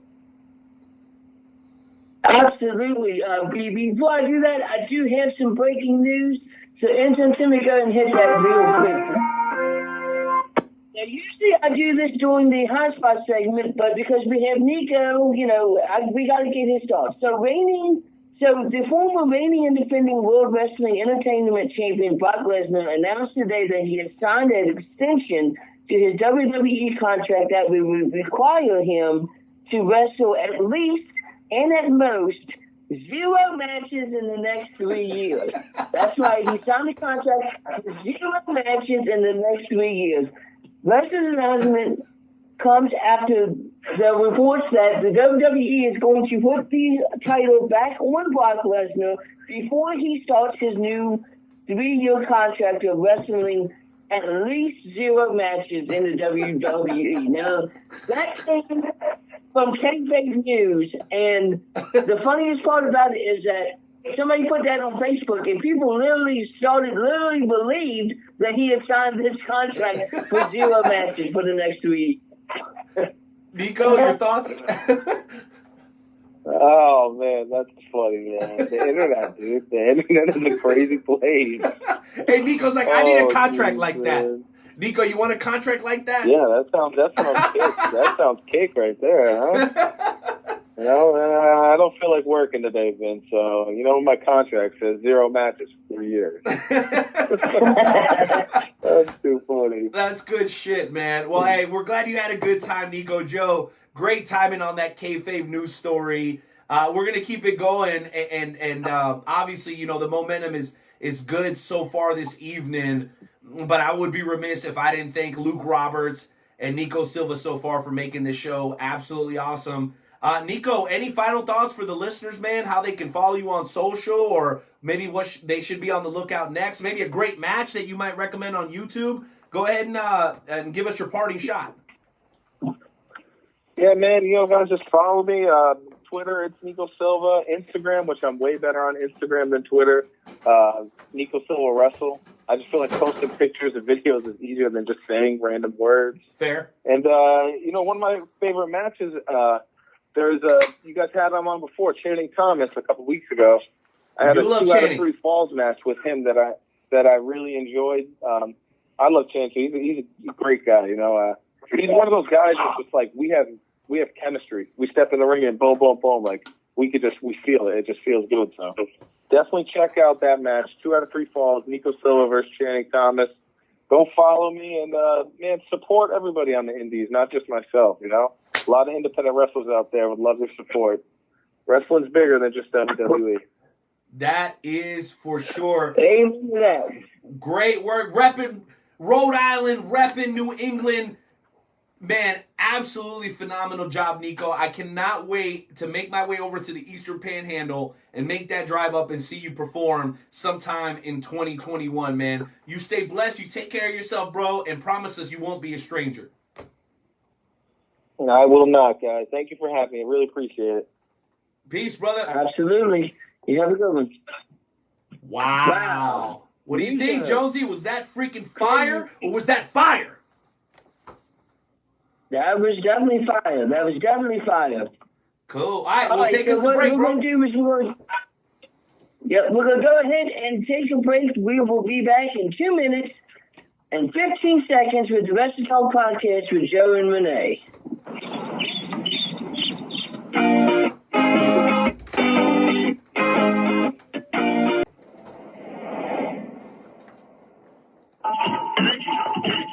Yo, what up? Night Owl. Nightmare Jones. What up, Wrestle Talk fam? Do it for y'all. Check me out. Kick in the door, waving the 4-4. Even them haters can't hate us no more. So unlock your door, cause we got some more. Every Wednesday we here, keeping it raw. Night Owl, Nightmare Jones, and all the best jets. Like a double barrel pointed right at your chest. Wrestle Talks Podcast.com. Smashing and killing it like a night at a prom. All right, ladies and gentlemen, the show continues. We're about 20 minutes out from bringing on the Daredevil himself. My man has been all over the place. North Dakota, South Dakota. He's been the MCW Midwest Heavyweight and Television Champion, man. Derrik Fury, the Daredevil, is going to be joining us in just a few. But before we get there, we got a caller who was trying to get on last week. And he's representing the great state of Kansas. So we got to let him get on. And then we're going to jump over to FWWC. Now, I will be honest. We've only got a couple of minutes because FWWC's got to get at least their 15. That said, allow me to welcome back on the show one of our very favorite guests ever, a guy who seems like he's had something that he wants to say to the professional wrestling world for quite a while now. And his preferred platform is Wrestle Talk Podcast. I'm not mad about it. Jonesy, before we kick off FWWC, join me in welcoming back one of our most loyal members of the Wrestle Talk family, the one and only Brandon Buck. Mr. Buck, welcome to the show. ¿Qué pasa, Chico? What up? What's going on, boys? What up, Chico? What's It's going been a on, minute boys? since How we all doing? Been a minute. I tell you what, I was looking at the video of Renee and Sonny, and I think that was literally the last time that I was on the podcast just because of politics and whatnot. But I mean, man, you know, I mean, it's great to hear you guys' voices again. Whoa. See the broadcast. Whoa. Easy now. Wait a minute. Fucking bullshit! Okay, wait a minute. Okay, so you see, you did it already. Brandon Buck, I can assure you that was not the reason that was the last time you were on the show. Here's why. No, it's not. Because we got Derrik Fury, Nico, Luke, bro, the show is a commodity, and I don't say that in a braggadocious fashion. What I'm saying is that the only reason you have been back on the show is because we had a whole line of guests lined up to come on before you. But, bro, we love you. We said some very nice things about you, and nothing has changed, bro, because you've always been very loyal to us here on the Wrestle Talk podcast. So don't let that start to coagulate in your mind that you hadn't been back for that reason, bro. We got a lot of folks that want to be on the show, a lot of folks we've never talked to before. So I just wanted to clarify that because as far as Brandon Buck and the Wrestle Talk podcast goes, Jonesy, I know you're going to echo what I want to say about this.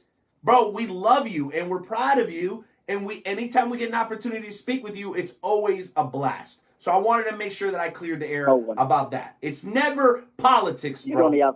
You don't even have to clear the politics about that. I saw the show. I knew it was stacked, so it's just an honor to even be on the show tonight. I can promise you that, Renee, from the bottom of my heart. No doubt, no doubt. Well, you said, hey, politics or whatever. I'm like, dude, that shit ain't never affected me.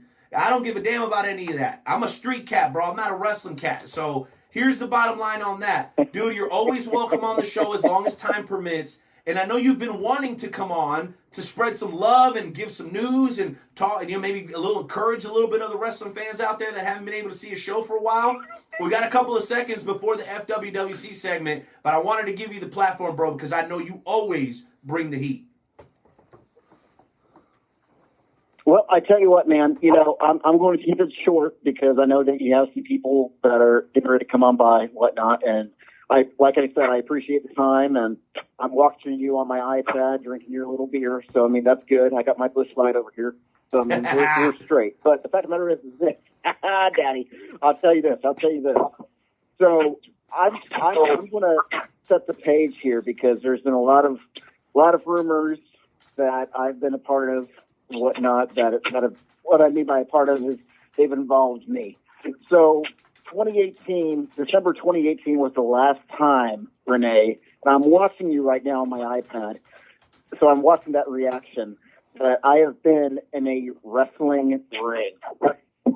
Okay, there's a little bit of a delay, but I'm watching. Okay, I see you nodding your head. Okay, there you go. Okay, cool. So, with that being said, is I have not given up on anything, bro. Here's the thing. Every one of us have dealt with this COVID-19 stuff. We've all, had to make sacrifices, or we had to lose something. Myself, I had to lose my job as a GM down here in Pittsburgh. I had to, really just sit back and think, what am I doing with all of this stuff? And then I'm scrolling through Twitter. I'm seeing some guys from the Kansas City area. I'm not going to say their names because I don't want to start any bull. But, I've seen some guys, cause some heat with me, make fun of me. Whoa. Okay, let me stop you again. Let me stop you again. Okay, here's what I need to understand, Brandon. And you know how we do here on the show. Why would you not call those people out if they have heat with you? If you got people disrespecting you on social media, why would you respect them enough to not say their name? I mean, here's my thing. Nobody knows your struggle. Nobody knows what you've been through. Nobody knows why you have the dreams that you have. They try to expose and embarrass you. Why are you not willing to do the same? I get integrity. I get, the art of war or what have you. But, I mean, these people clearly have no respect for you. And it frustrates me that you're not willing to kind of fight mano a mano or fire with fire. Because if there's people discrediting your name, I think you should say their name, okay? Because this is an unbiased platform. Everybody gets the same amount of time here, okay? Even if we usually running late, okay? But why do you continue to show loyalty to people that have done nothing but try to shit on your name, Brandon Buck? I gotta know. You're honestly right, Renee. And you know what? Just because you even said that, because you answered all of the questions that people are probably asking, I'll go ahead and say their names. I will go ahead and say it because I've got nothing to lose. I'm a nobody in the wrestling business, okay? I know I've had my struggles, this and that, yada, yada, but the fact of the matter is I have my terminations on this and that some people might get and some people won't, which, by the way, sidebar, thank you for liking my tweet because you understand exactly what I was saying. You have the Mancini brothers who according to a little bird, who was a lot more famous than the back of his hand, was telling me that the Mancini brothers were only a part of NWL for 2 weeks and then they were shown the boot. What does that tell you about them? Then you have Mark Sterling, who's been giving me more bullshit than I have fucking toilet paper during this COVID-19 stuff since me leaving Trevor Murdoch's school. Then you have Mike Seidel. I don't even know why he's even a part of it, but I guess apparently, according to all this bullshit going on by, you have those 3-4 jabrones that are just, hey, let's just, we've made it into the wrestling business, let's not forget about Mark Stripling talking some bullshit about NWL and then being caught by the guy from Anarchy and whatnot, and then all of the tweets came out by against him. but let's not forget about any of that stuff. But let's go ahead and talk bullshit on Brandon Buck, who's literally done nothing but obviously just hit some roadblocks after roadblocks after roadblocks, but yet still at 36 years old, 1 year older than DDP when he first started in the wrestling business, he's still busting his ass, hitting the gym, studying tape. You know, let's go back to a previous talk about what's going to happen tonight. I've been doing nothing, but every single time I watch tape, it's Owen versus Brett, WrestleMania 10. It's CM Punk versus John Cena, Money in the Bank. It's et cetera, et cetera, et cetera.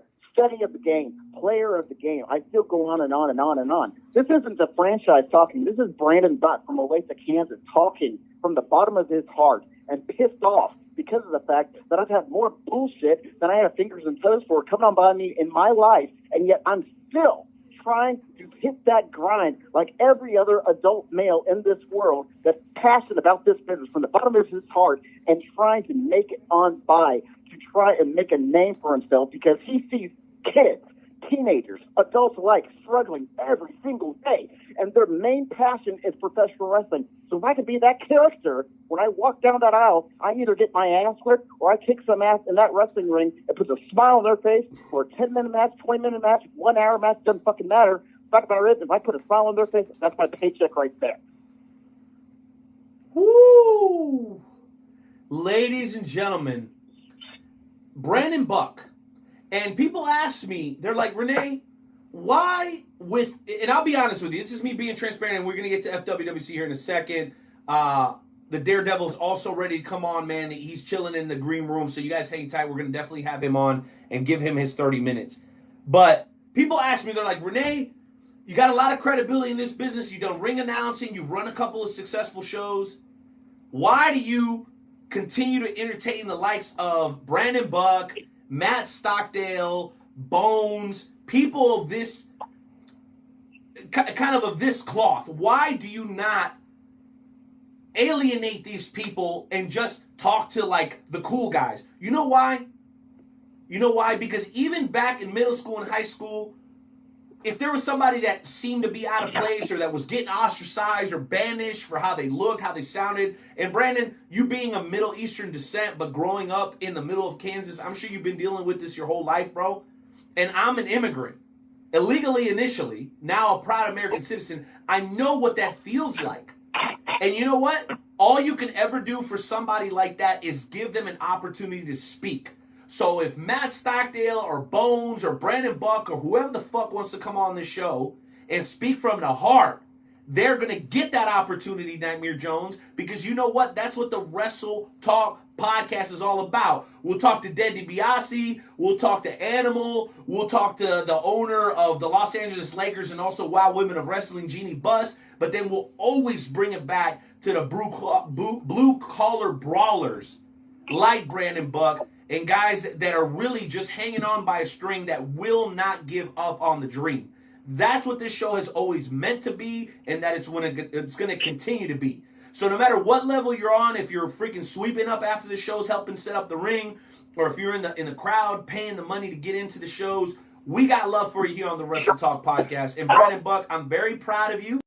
I know Mark Sterling. I know the Mancini brothers. They're actually good friends of the show. But you know what? There is always a time and place to voice with a sincere passion in your heart. And the Wrestle Talk podcast is part of providing that platform, man. Thank you for being honest. Thank you for taking that chance and jumping off the cliff, bro. We really appreciate it, Brandon Buck. You're a hell of a guy, right, Joe? Absolutely, absolutely. So you are welcome to come on anytime that you want to, so. All right. Well, ladies and gentlemen, that's all from Brandon Buck tonight. We're going to bring him back on in a few weeks and let him wrap up his spiel. But we have to move on to the FWWC segment. And you know why it's so important that we do that tonight, Jonesy? Because we have a very, very special guest on the show. And this is going to be more out of character than in character. For those who know, we help support the greatest fantasy wrestling promotion on the planet. And there's a guy who helped inspire me to want to help grow this promotion. And to be honest with you, by the time I kind of fell back in love with wrestling, it was a little bit past my prime. 3 kids, immersed in a job, a couple side businesses as well. So going back and being an in-ring competitor was just not something that I felt like I could do, Joe. So when I found the FWWC, Dewan Mills had this amazing thing because I already love fantasy football. But he kind of was doing the same thing, but only with wrestling.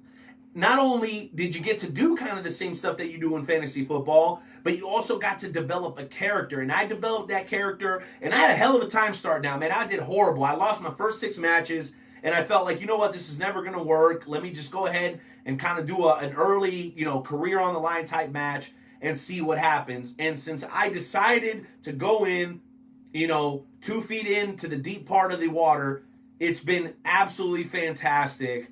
And it's been fantastic because this guy's vision, his foresight, and my effort, creativity, and hard work have, again, created the world's premier fantasy wrestling promotion. Dewan, you might be our only guest during the FWWC segment, and I'm okay with that because let me tell you what, we are getting an opportunity to introduce something special. And that is our first ever fully customized, 100% authentic, full-size FWWC championship, and it is known as the Warrior's Heart Championship, and I'm holding it in my hands right now. If you guys want more of the backstory, make sure you guys go back and watch the Graveyard Shift, the show that we did this past Sunday with Savior Saint, Money Mayo, of course, Nightmare Jones, and yours truly. We talked all about this thing, but we didn't unfortunately get a chance to bring Dewan on because he had some personal priorities that he needed to tend to. But now this man is going to get his opportunity to come on and tell us how he feels about this moment, because this championship represents so much. 5, 8, almost 9 years of hard work from yours truly and my partner in crime, Dewan Mills. Dewan, you're live on the Wrestle Talk Podcast, episode 298, FWWC segment, man. You're looking at it right now through the Facebook Live. Brother, I know it's going to be hard, but take the next couple of minutes and tell us how you feel. Oh, man. Can you hear me loud and clear, sir? Loud and clear, Dewan. Man, it's kind of funny, Night Owl. And what's up, Night Owl? What's up, Jonesy? Thank you guys for having me on tonight. When I first saw it, because here's the thing for the Wrestle Talk family to know, Night Owl keeps me in the dark, too. So I had no idea what the hell it looked like. I saw it when you guys saw it. But I heard about it, and I knew about it, and there was little rumors about it. But to be honest with you guys, I never would have thought in a million years that an idea that I had around a round table with 3 other fellas would come to what we have right now. Like, you guys got to understand something. It's kind of funny that the ideas that we don't take the most serious are most important to others. Like, I had no idea that this concept of fantasy wrestling, this joke, if you will, some people may call it a joke, would not only help people, not only uplift people, and in other situations, even save lives, and also create a revenue. I never would have thought it would come to this. And it's not that I didn't want it to, it's just that I needed help for my vision to become what it is right now. And the Warriors Heart Championship is all of that wrapped up. I mean, you guys got to understand something. The first championship that was involved with the FWC was a $10 belt from Walmart, a little $10 gold belt from Walmart. And it wasn't the Warriors Heart Championship. It wasn't any of that. It was just a bragging rights belt. I think that's a good way to describe it. It was a bragging rights belt. And there was about maybe 6 of us that were competing, not even every month. Like, we didn't have challenges. We didn't have none of this. We didn't have characters. We was just a bunch of fat guys sitting around watching the Summer of Punk, if you will. That's how old this is, ladies and gentlemen. You guys remember the Summer of Punk? That's how old we're talking. Okay? Right in the middle of the Summer of Punk is when this whole thing came together. And that was even before kind of Renee's time, before he got involved in the group. But I will tell you guys something, man, and this goes to anybody who has dreams, visions, business on, I don't care what it is. If you can find someone to match your energy, to match your vision, to match your passion, and then surpass that, there's no dream that you have in your brain that can't come true. And that man on a shoot is Renee Martinez. That guy. Renee, the Night Owl, Mata, whatever the hell you want to call him, that guy right there is one of the few gentlemen who not only picked apart my vision and created something that only benefited him as his family, but the most important part, benefited others. You guys understand something. The Wrestle Talk podcast is heard all over the world. The FWC segment does not have to be on this show, but he blesses us and allows us to be on this show in a perfect marriage, if you will, to not only promote professional wrestling, independent wrestling, but fantasy wrestling also, because fantasy wrestling is a platform. But I believe in my heart of hearts, not only does Renee, Joe, and everybody that's involved with the FWC have that passion to take the idea of fantasy wrestling to the next level, the Warriors Heart Championship embodies every single tier, every single late night, every single, hey, you remember that time before Payback promo, all of that hard work. Shout out to Deuce Fontaine. You know, yeah.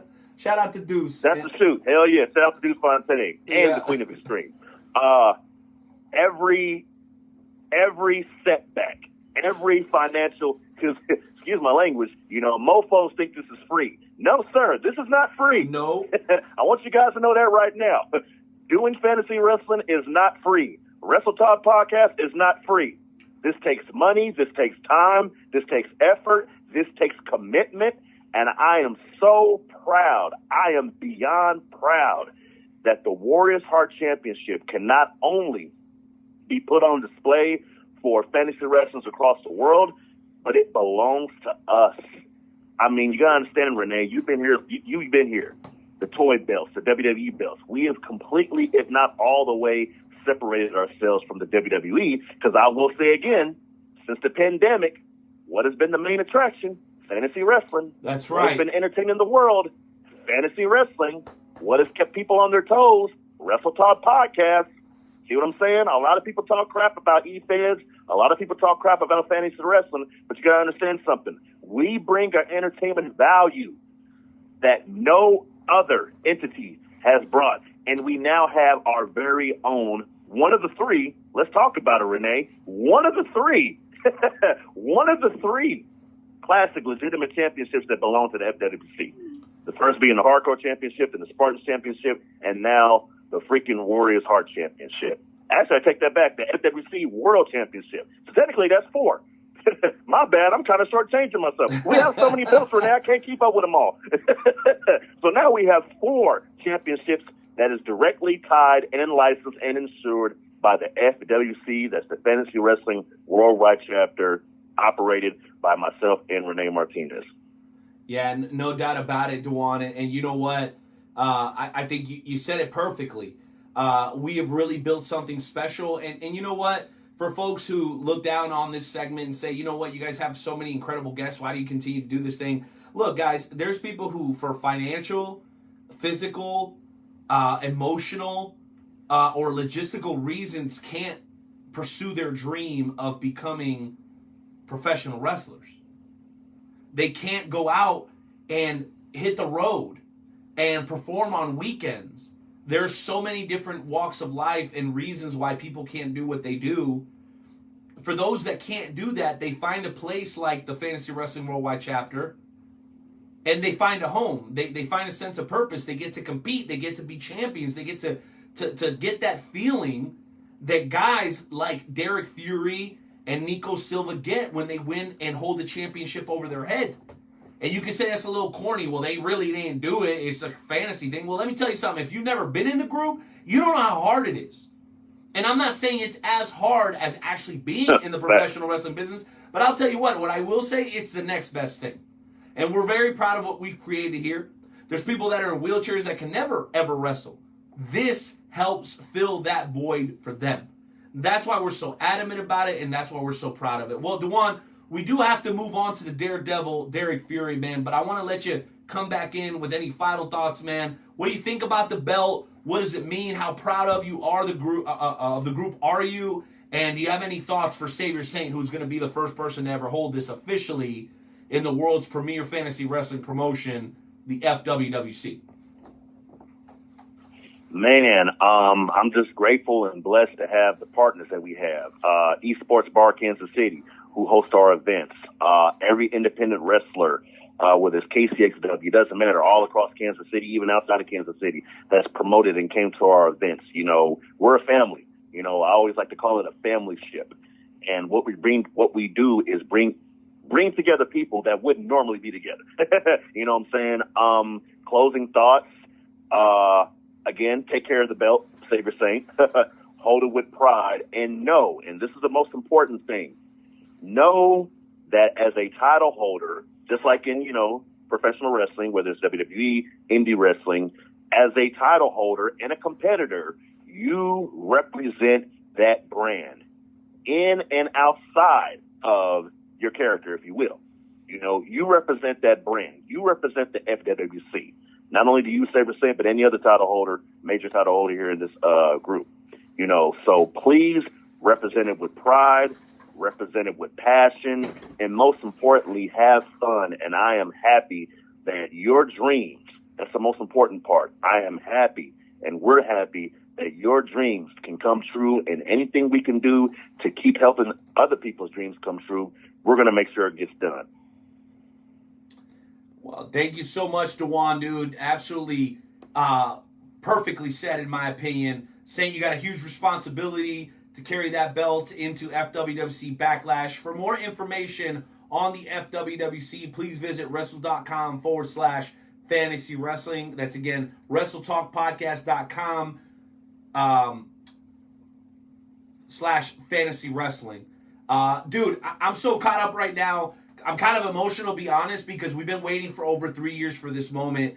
And Joe, I know that it's a big deal for you as it is for me. But unfortunately, we don't have any time to pause and reflect on the past, because we've got to bring in the third featured guest of the evening. Jonesy, why don't you do me a favor and give this gentleman a proper introduction? Absolutely. You know, we are going to have the opportunity to talk to Daredevil Derrik Fury. You know, he comes from St. Paul, Minnesota. He spent the last 13 years as a professional wrestler. He was the last NWA North Dakota and South Dakota champion. He defeated Mercer Sage King. Didn't we have the Sage Mercer King on like last week? Yeah, dude, he was on with us a couple of weeks ago, no doubt. We're keeping it close-knit, baby. I know you like that. Absolutely, absolutely. So, ladies and gentlemen, it is our honor and privilege to bring on the one and only Derrik Fury.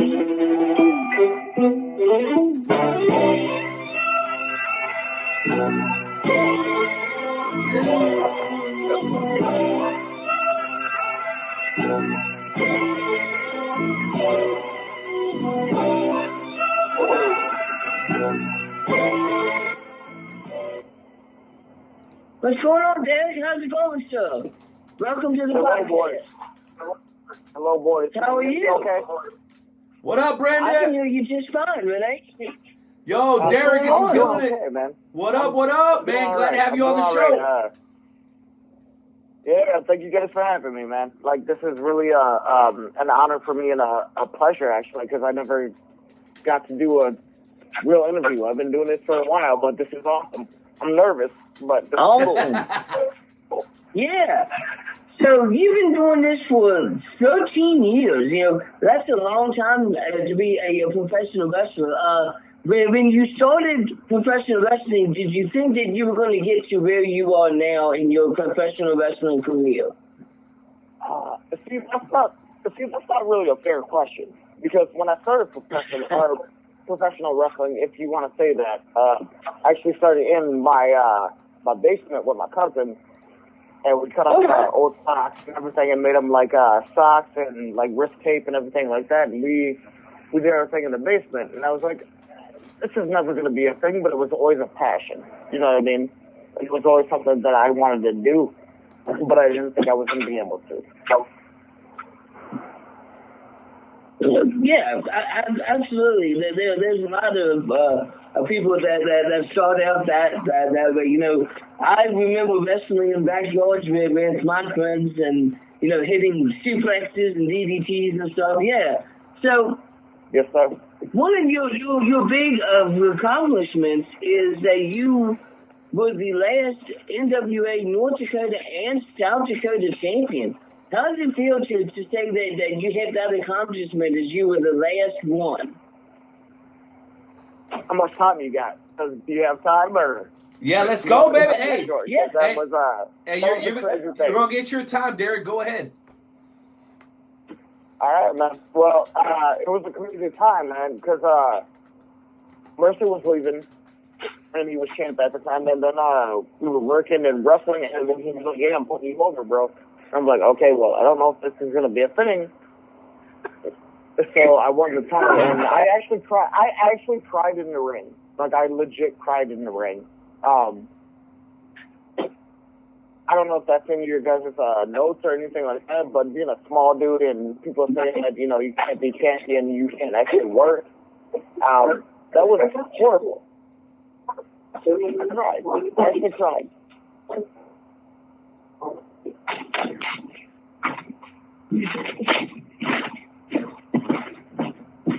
Yeah, absolutely. That's man.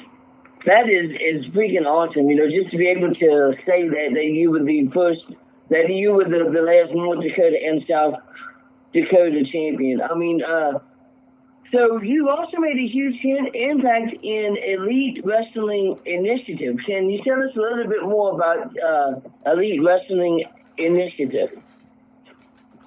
Yeah, actually, 100%. It's one of the best companies I've ever worked for. You guys had him on the show. Mercer Sage King Sage is one of the best promoters I've ever worked for. He's a worker too, but yeah, he was like, yeah, I see something in you. Like, he looks for things that are different in guys. You know what I'm saying? Like, I don't know how, like, I'm trying to watch the shows, but I don't know how. I don't see how, as far as your knowledge is. But as a promoter, like, you got to deal with so much stuff. Like, there's so much stuff you got to deal with, and there's so many guys that are like, okay, I should be champion because they love me and this and that. But a promoter looks at somebody that can actually just sit there and try to lead. You know what I'm saying? Like, they can actually lead. Like, no, go ahead. Yeah, absolutely. Absolutely, 100%.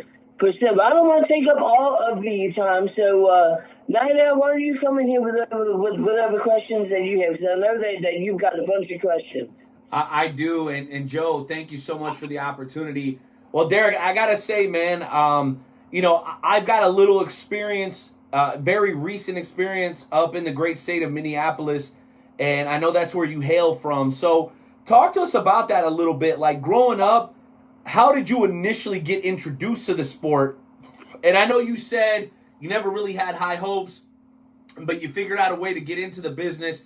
Where did that love for pro wrestling initiate for you? Man, that's crazy. It's like you said, you've seen it, but Minnesota's a really, really hard territory. I still call them territories. I don't know why, but I do. When you're small, back in the day, you were small and you wouldn't get booked. Like, that was the thing. I wasn't getting booked. Hard to get booked. But my love came from just watching Macho Man and Hulk Hogan, even though he's a bigger dude. But Macho Man, Hulk Hogan, Richard Steamboat, Dynamite Kid is one of my favorite wrestlers ever. It was just like something I had to do. Like, I loved it, and I still love it.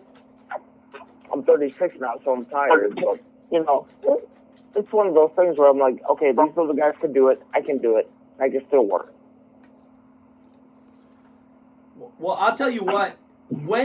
At what age exactly did you decide to try to get yourself involved? Because now more and more, Daredevil, we hear about guys into their 30s giving it a try for the first time. I think the intimidation factor is starting to wear off a little bit as guys learn how to eat better and take care of their bodies better now that we're in 2020. Around what age did you decide to give it a try? I was probably, honestly, I was probably 20. 20 years I old. figured that out. Well, I was like, okay, I got to do this. So I'm still kind of, but I was like, yeah, well, I can still do it. You know, I can still jump off like basketball hoops and do things and just do stupid stuff. You know what I mean? Like the passion for the business was always there. It was just getting into the business. It's the hard part. Well, I can imagine that's the case, dude. And the other thing I wanted to ask you, man, is so you've had an opportunity to be in the business for a while now. Are there any matches or any opponents that stick out to you where you feel like, oh man, that was definitely one of my career highlights? Oh yeah, absolutely. Wrestling, there's a guy here, Ryan Cook, technical legend actually, Ryan Cook, that is gone now. He retired. He had a kid, did his thing. He's gone, and then Mercer Stage is one of them. And then actually in Minnesota, Danny Duggan, who wrestled a 30-minute Iron Man match that was amazing. Which, by the way, shout out to Canada. But yeah, big shout out to Canadian Wrestling Elite. Shout out to Danny Duggan, the hot shot, former guest of the show, longtime member of the Wrestle Talk family, bro. Talk to us a little bit about your match against Danny Duggan. He's a real big guy, super strong. You obviously a little bit more in the lightweight section, man. You went 30 minutes with Danny Duggan. You got to give us some details on that. No, I went 30 minutes with Danny Duggan. Actually, he wrestled me. Like, I didn't wrestle him at all. Like, it was easy. Like, that was the easiest thing I've ever done in my life. Like, that was perfect. Beautiful. He was like, yeah, I'll work you and we can go. I was like, okay, let's just go. Let's just wrestle. Man, you got to love guys that are professional like that. You got to love guys that know what they're doing inside and outside the ring, man. I'm sure it was a real pleasure for you. Well, the last question that I have for you before I throw it back to Joe is, dude, what do you do outside of wrestling? Do you love music? You love any other sport? Are you big into TV shows? Like, what is the Daredevil, Derrik Fury's thing outside of the squared circle? Oh, that's funny. I love hockey. Like, hockey is my sport. Yeah, hockey is my sport. I'm sad that it's gone. I work at a Staples, so I do that for my shoe job. But yeah, man. Yeah. I just try to watch as many hockey highlights as I can and just do my thing. That is because at the end of the day. Go ahead. Go ahead. I'm sorry. No, you first.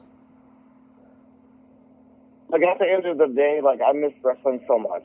Like, it was such a outlet for me, and it was such a way for me to just see people and do things. And I love it. So I miss it, but yeah. Well, thank you for sharing that with us, dude. And you know what I lied? I got one more question before I throw it to Joe. What are your aspirations at this point in your career?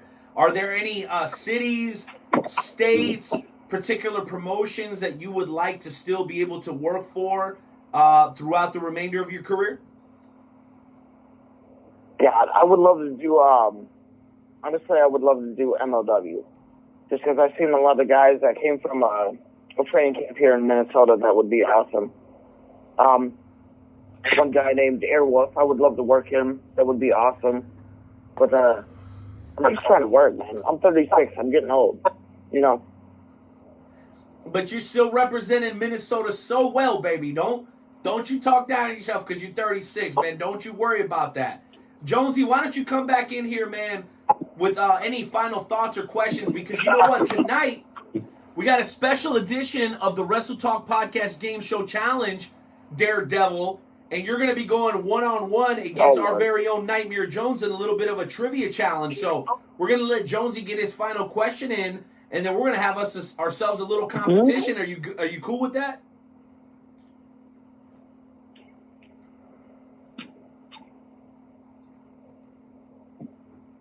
I believe that was a yes. Jonesy, what else you got for Derrik Fury before we move on to the Game Show Challenge? I do. So, in 2013, you were the winner of the Battle Bowl. Can you tell the viewers that don't know exactly what that is, what exactly is the Battle Bowl, and how big of an accomplishment was that for you to be the winner of the Battle Bowl? Oh, the Battle Bowl was like, the Battle Bowl was a huge, like, thing. It was a horrible thing, actually. You do, God, what was it? I think we did 2 matches that year, and you win, and then you do a tag match, and then you go into the finals. In the finals, I wrestled versus Frank, and then it's if you win, you get a shot at the title at the big show. That was one of the worst matches I've ever had in my life. Like, not saying that it was bad just performance-wise, but just because body-wise. Like, I was tired. Wow. Man. All right. I mean, it sounded interesting, so I thought that I would ask you about it.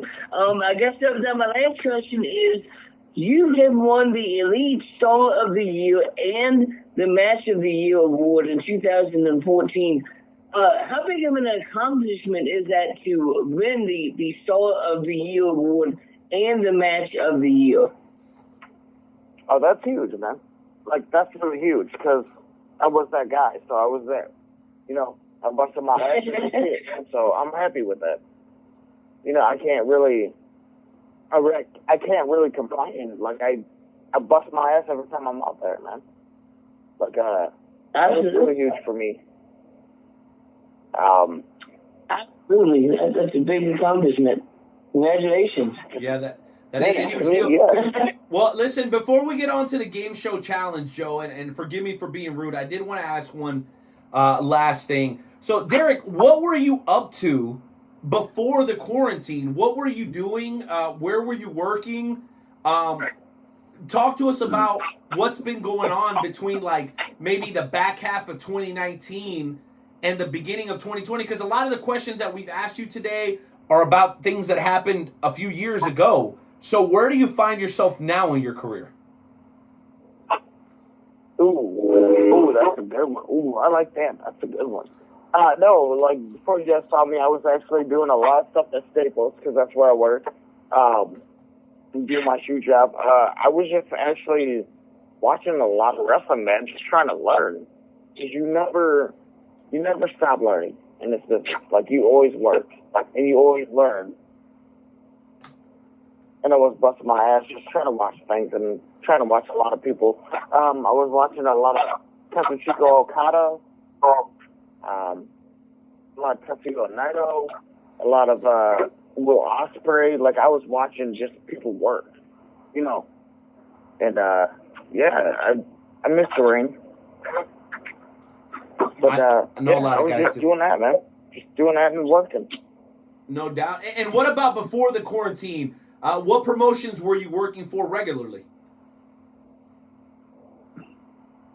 See, here's the funny thing. I was hoping you guys would ask that.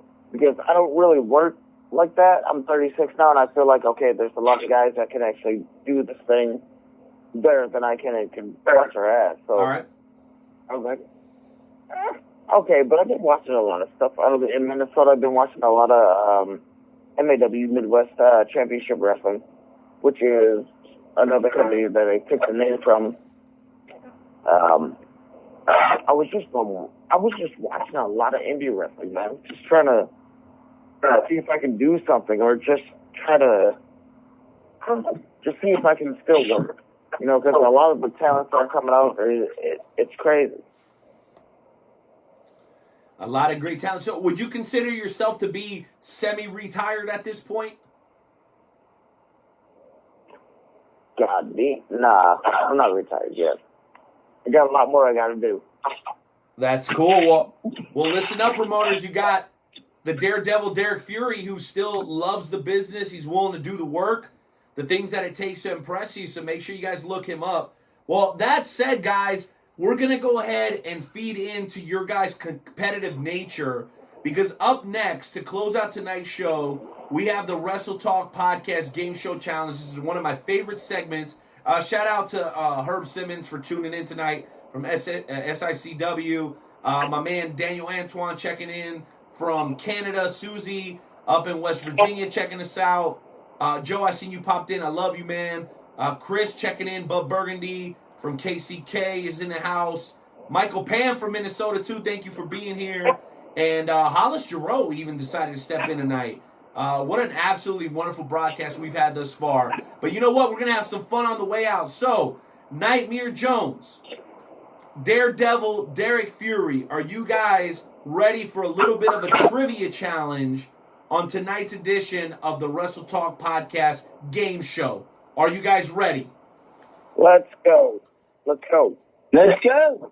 All right, intern Timmy, hit the music. Let's get into tonight's edition of the Wrestle Talk Podcast Game Show Challenge.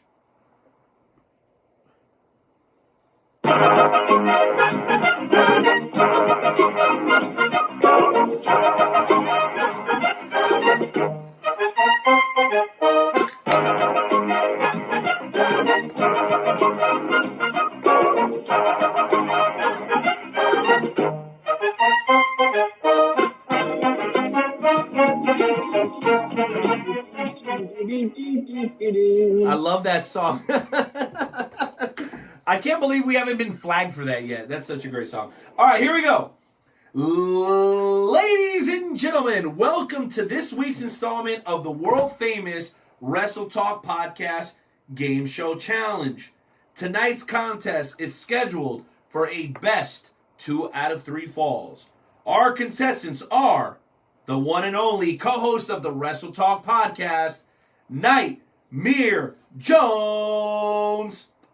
Joe, how you feeling? I'm ready to go. Let's do this.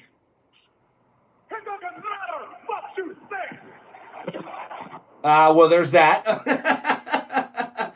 Oh, man, good stuff. And his opponent, the Daredevil, Derrik Fury! Derrik. Oh, I like that. Derrik, are you fired up and ready to go, man? Are you fired up and ready to go? Oh, I like that. Good stuff, man. That's exactly what we wanted. In a few moments, I will ask 3 questions about a particular professional wrestling topic. Whenever you think you know the answer, simply shout out your answer. The first person to score 2 out of 3 falls will win tonight's game show challenge. Do both of you gentlemen understand the rules? Yes, sir. Yeah, I'm ready. Excellent. In honor of tonight's guest, the Wrestle Talk Podcast Game Show Challenge category is WCW First Champions. Again, the category is WCW First Champions. I will give information. Okay. You guys got that? WCW First Champions. Both of you got that, right? Yeah. Yes, sir. Okay, cool. I will give information about 3 famous professional wrestlers who were the first professional wrestler to be recognized as a particular champion in WCW. When you think you know who I am talking about, please simply shout out your answer. Again, the first person to score 2 out of 3 falls will win tonight's contest. All right, perfect. Well, it sounds like both of you guys are ready to go, so let's go ahead and kick it off. Question number 1. It's time to do whatever the hell you want. Let's get it on. Old man. On October 27th, 1991, this late professional wrestler defeated Richard Morton to become the first WCW light heavyweight champion. No, that's not fair. He went on. Frick. Derrik Fury, did you have a guess? Oh, God, no. I don't right now. All right, here we go. More clues. we got more clues. So as soon as you know, shout it out. He went on to wrestle the first match on WCW Nitro and became a member of the Four Horsemen. Rick Rude? Rick Rude is incorrect. Okay. Ooh, that's not fair. He made some questionable comments towards Kevin Sullivan at a WCW pay-per-view and was known for extreme moments in ECW. Paul Heyman? That is incorrect. When he ECW. When he arrived in the WWF, he was a member of the Hart Foundation and was involved in the, Oh God! Was it Pillman? Brian Pillman is correct. Thank God! Thank God! You got it. You got that?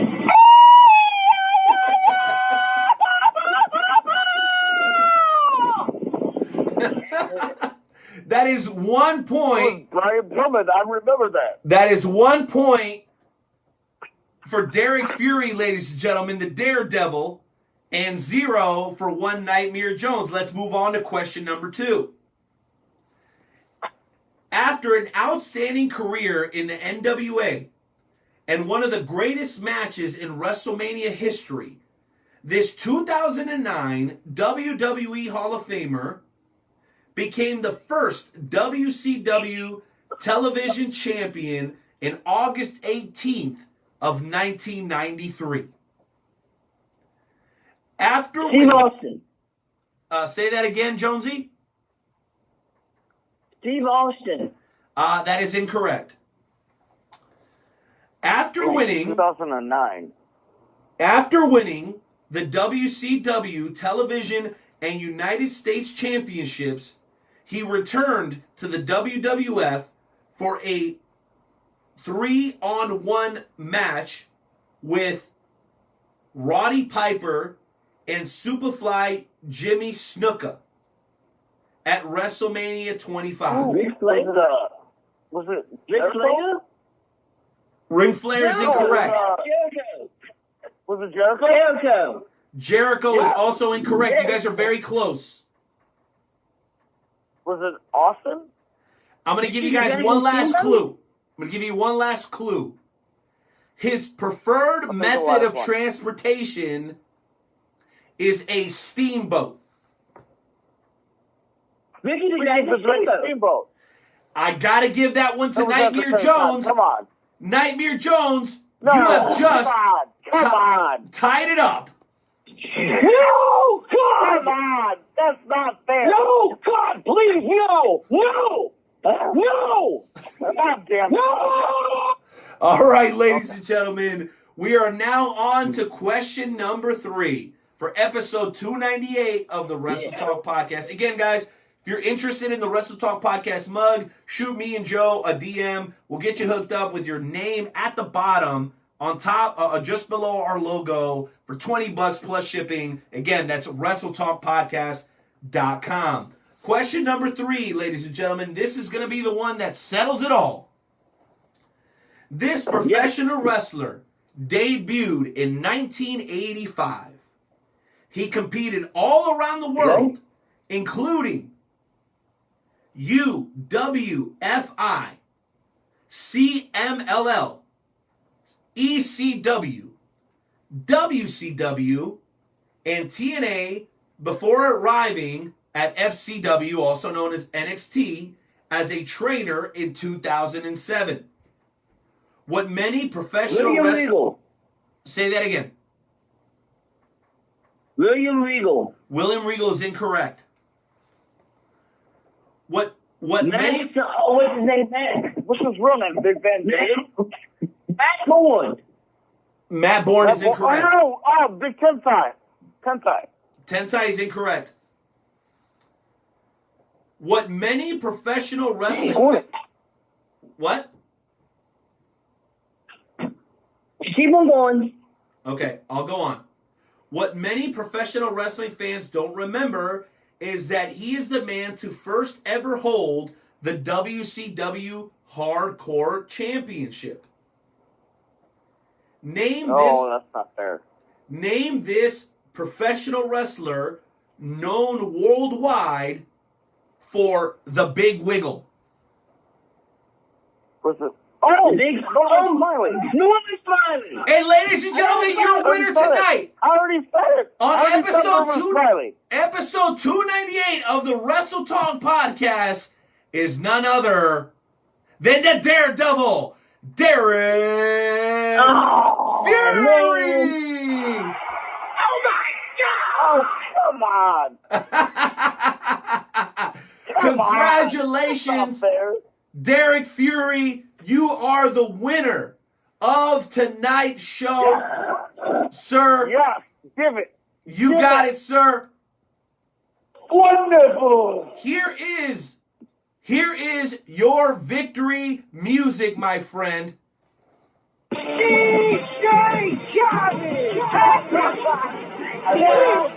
All I do is win, win, win, no matter what. Got money on my mind, I can never get enough. And every time I step up in the building, everybody hands go up. Hey! And they stay there, and they say yeah, and they Hey. Congratulations, Okay with that. Daredevil Derrik Fury. You've had your celebration. You've had your time in the spotlight. Let's go ahead and get Nightmare Jones' thoughts on losing on tonight's Wrestle Talk podcast game show challenge. Jonesy, how you feeling, man? I don't want to talk about it.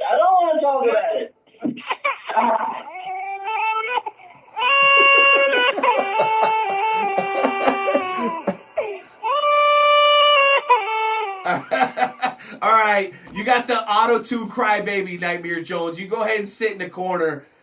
The Daredevil, Derrik Fury. Derrik, I'll tell you what, man, whether it's in the ring or just your personality, dude, you're like a magnet. You definitely have that same passion and fire for professional wrestling that we do.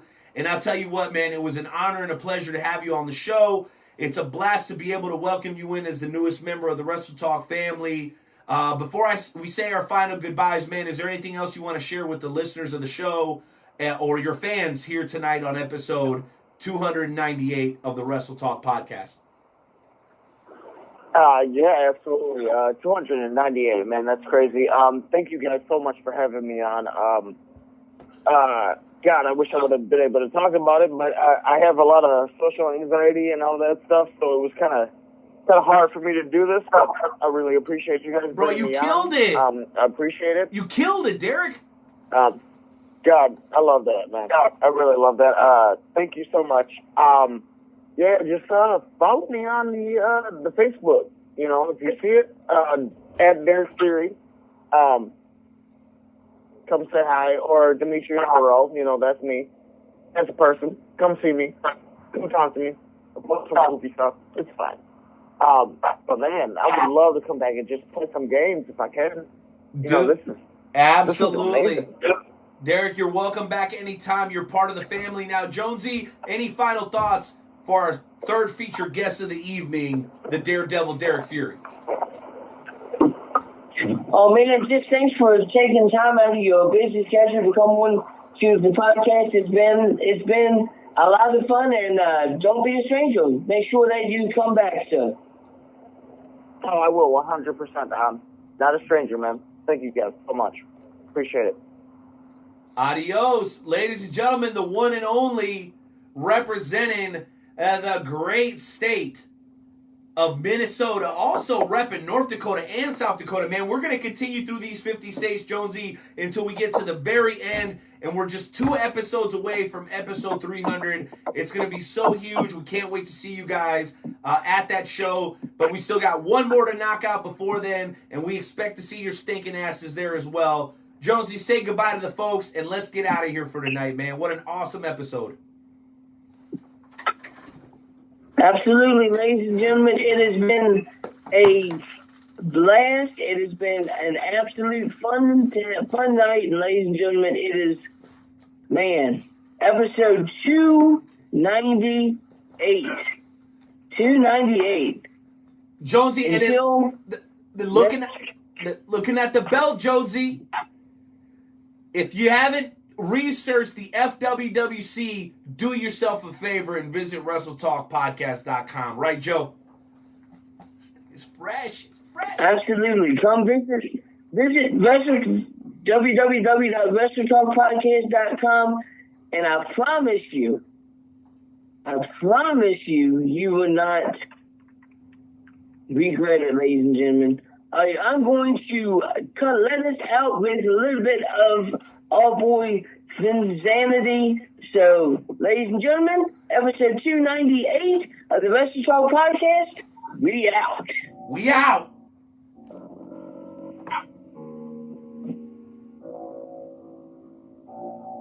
Yeah.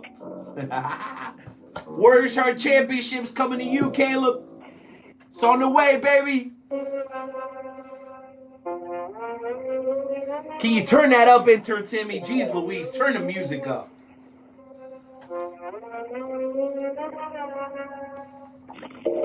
Yeah. Yeah. We almost hit 30 likes, baby. 3 more to go. Let's go. Hey, baby. Baby, I'm gonna hit a stride. Alright. Hitting numbers like some guys. 7-11. I hit it like I'm actually looking nice. Get you a mug. Hit us in the DM. You help me easy to do. You be shining like the moon and sun rays.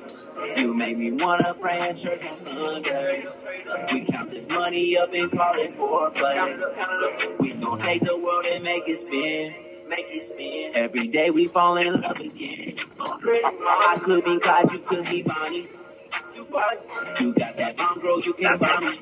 You drive me crazy, keep it cruising. When I hear your voice, it's like music.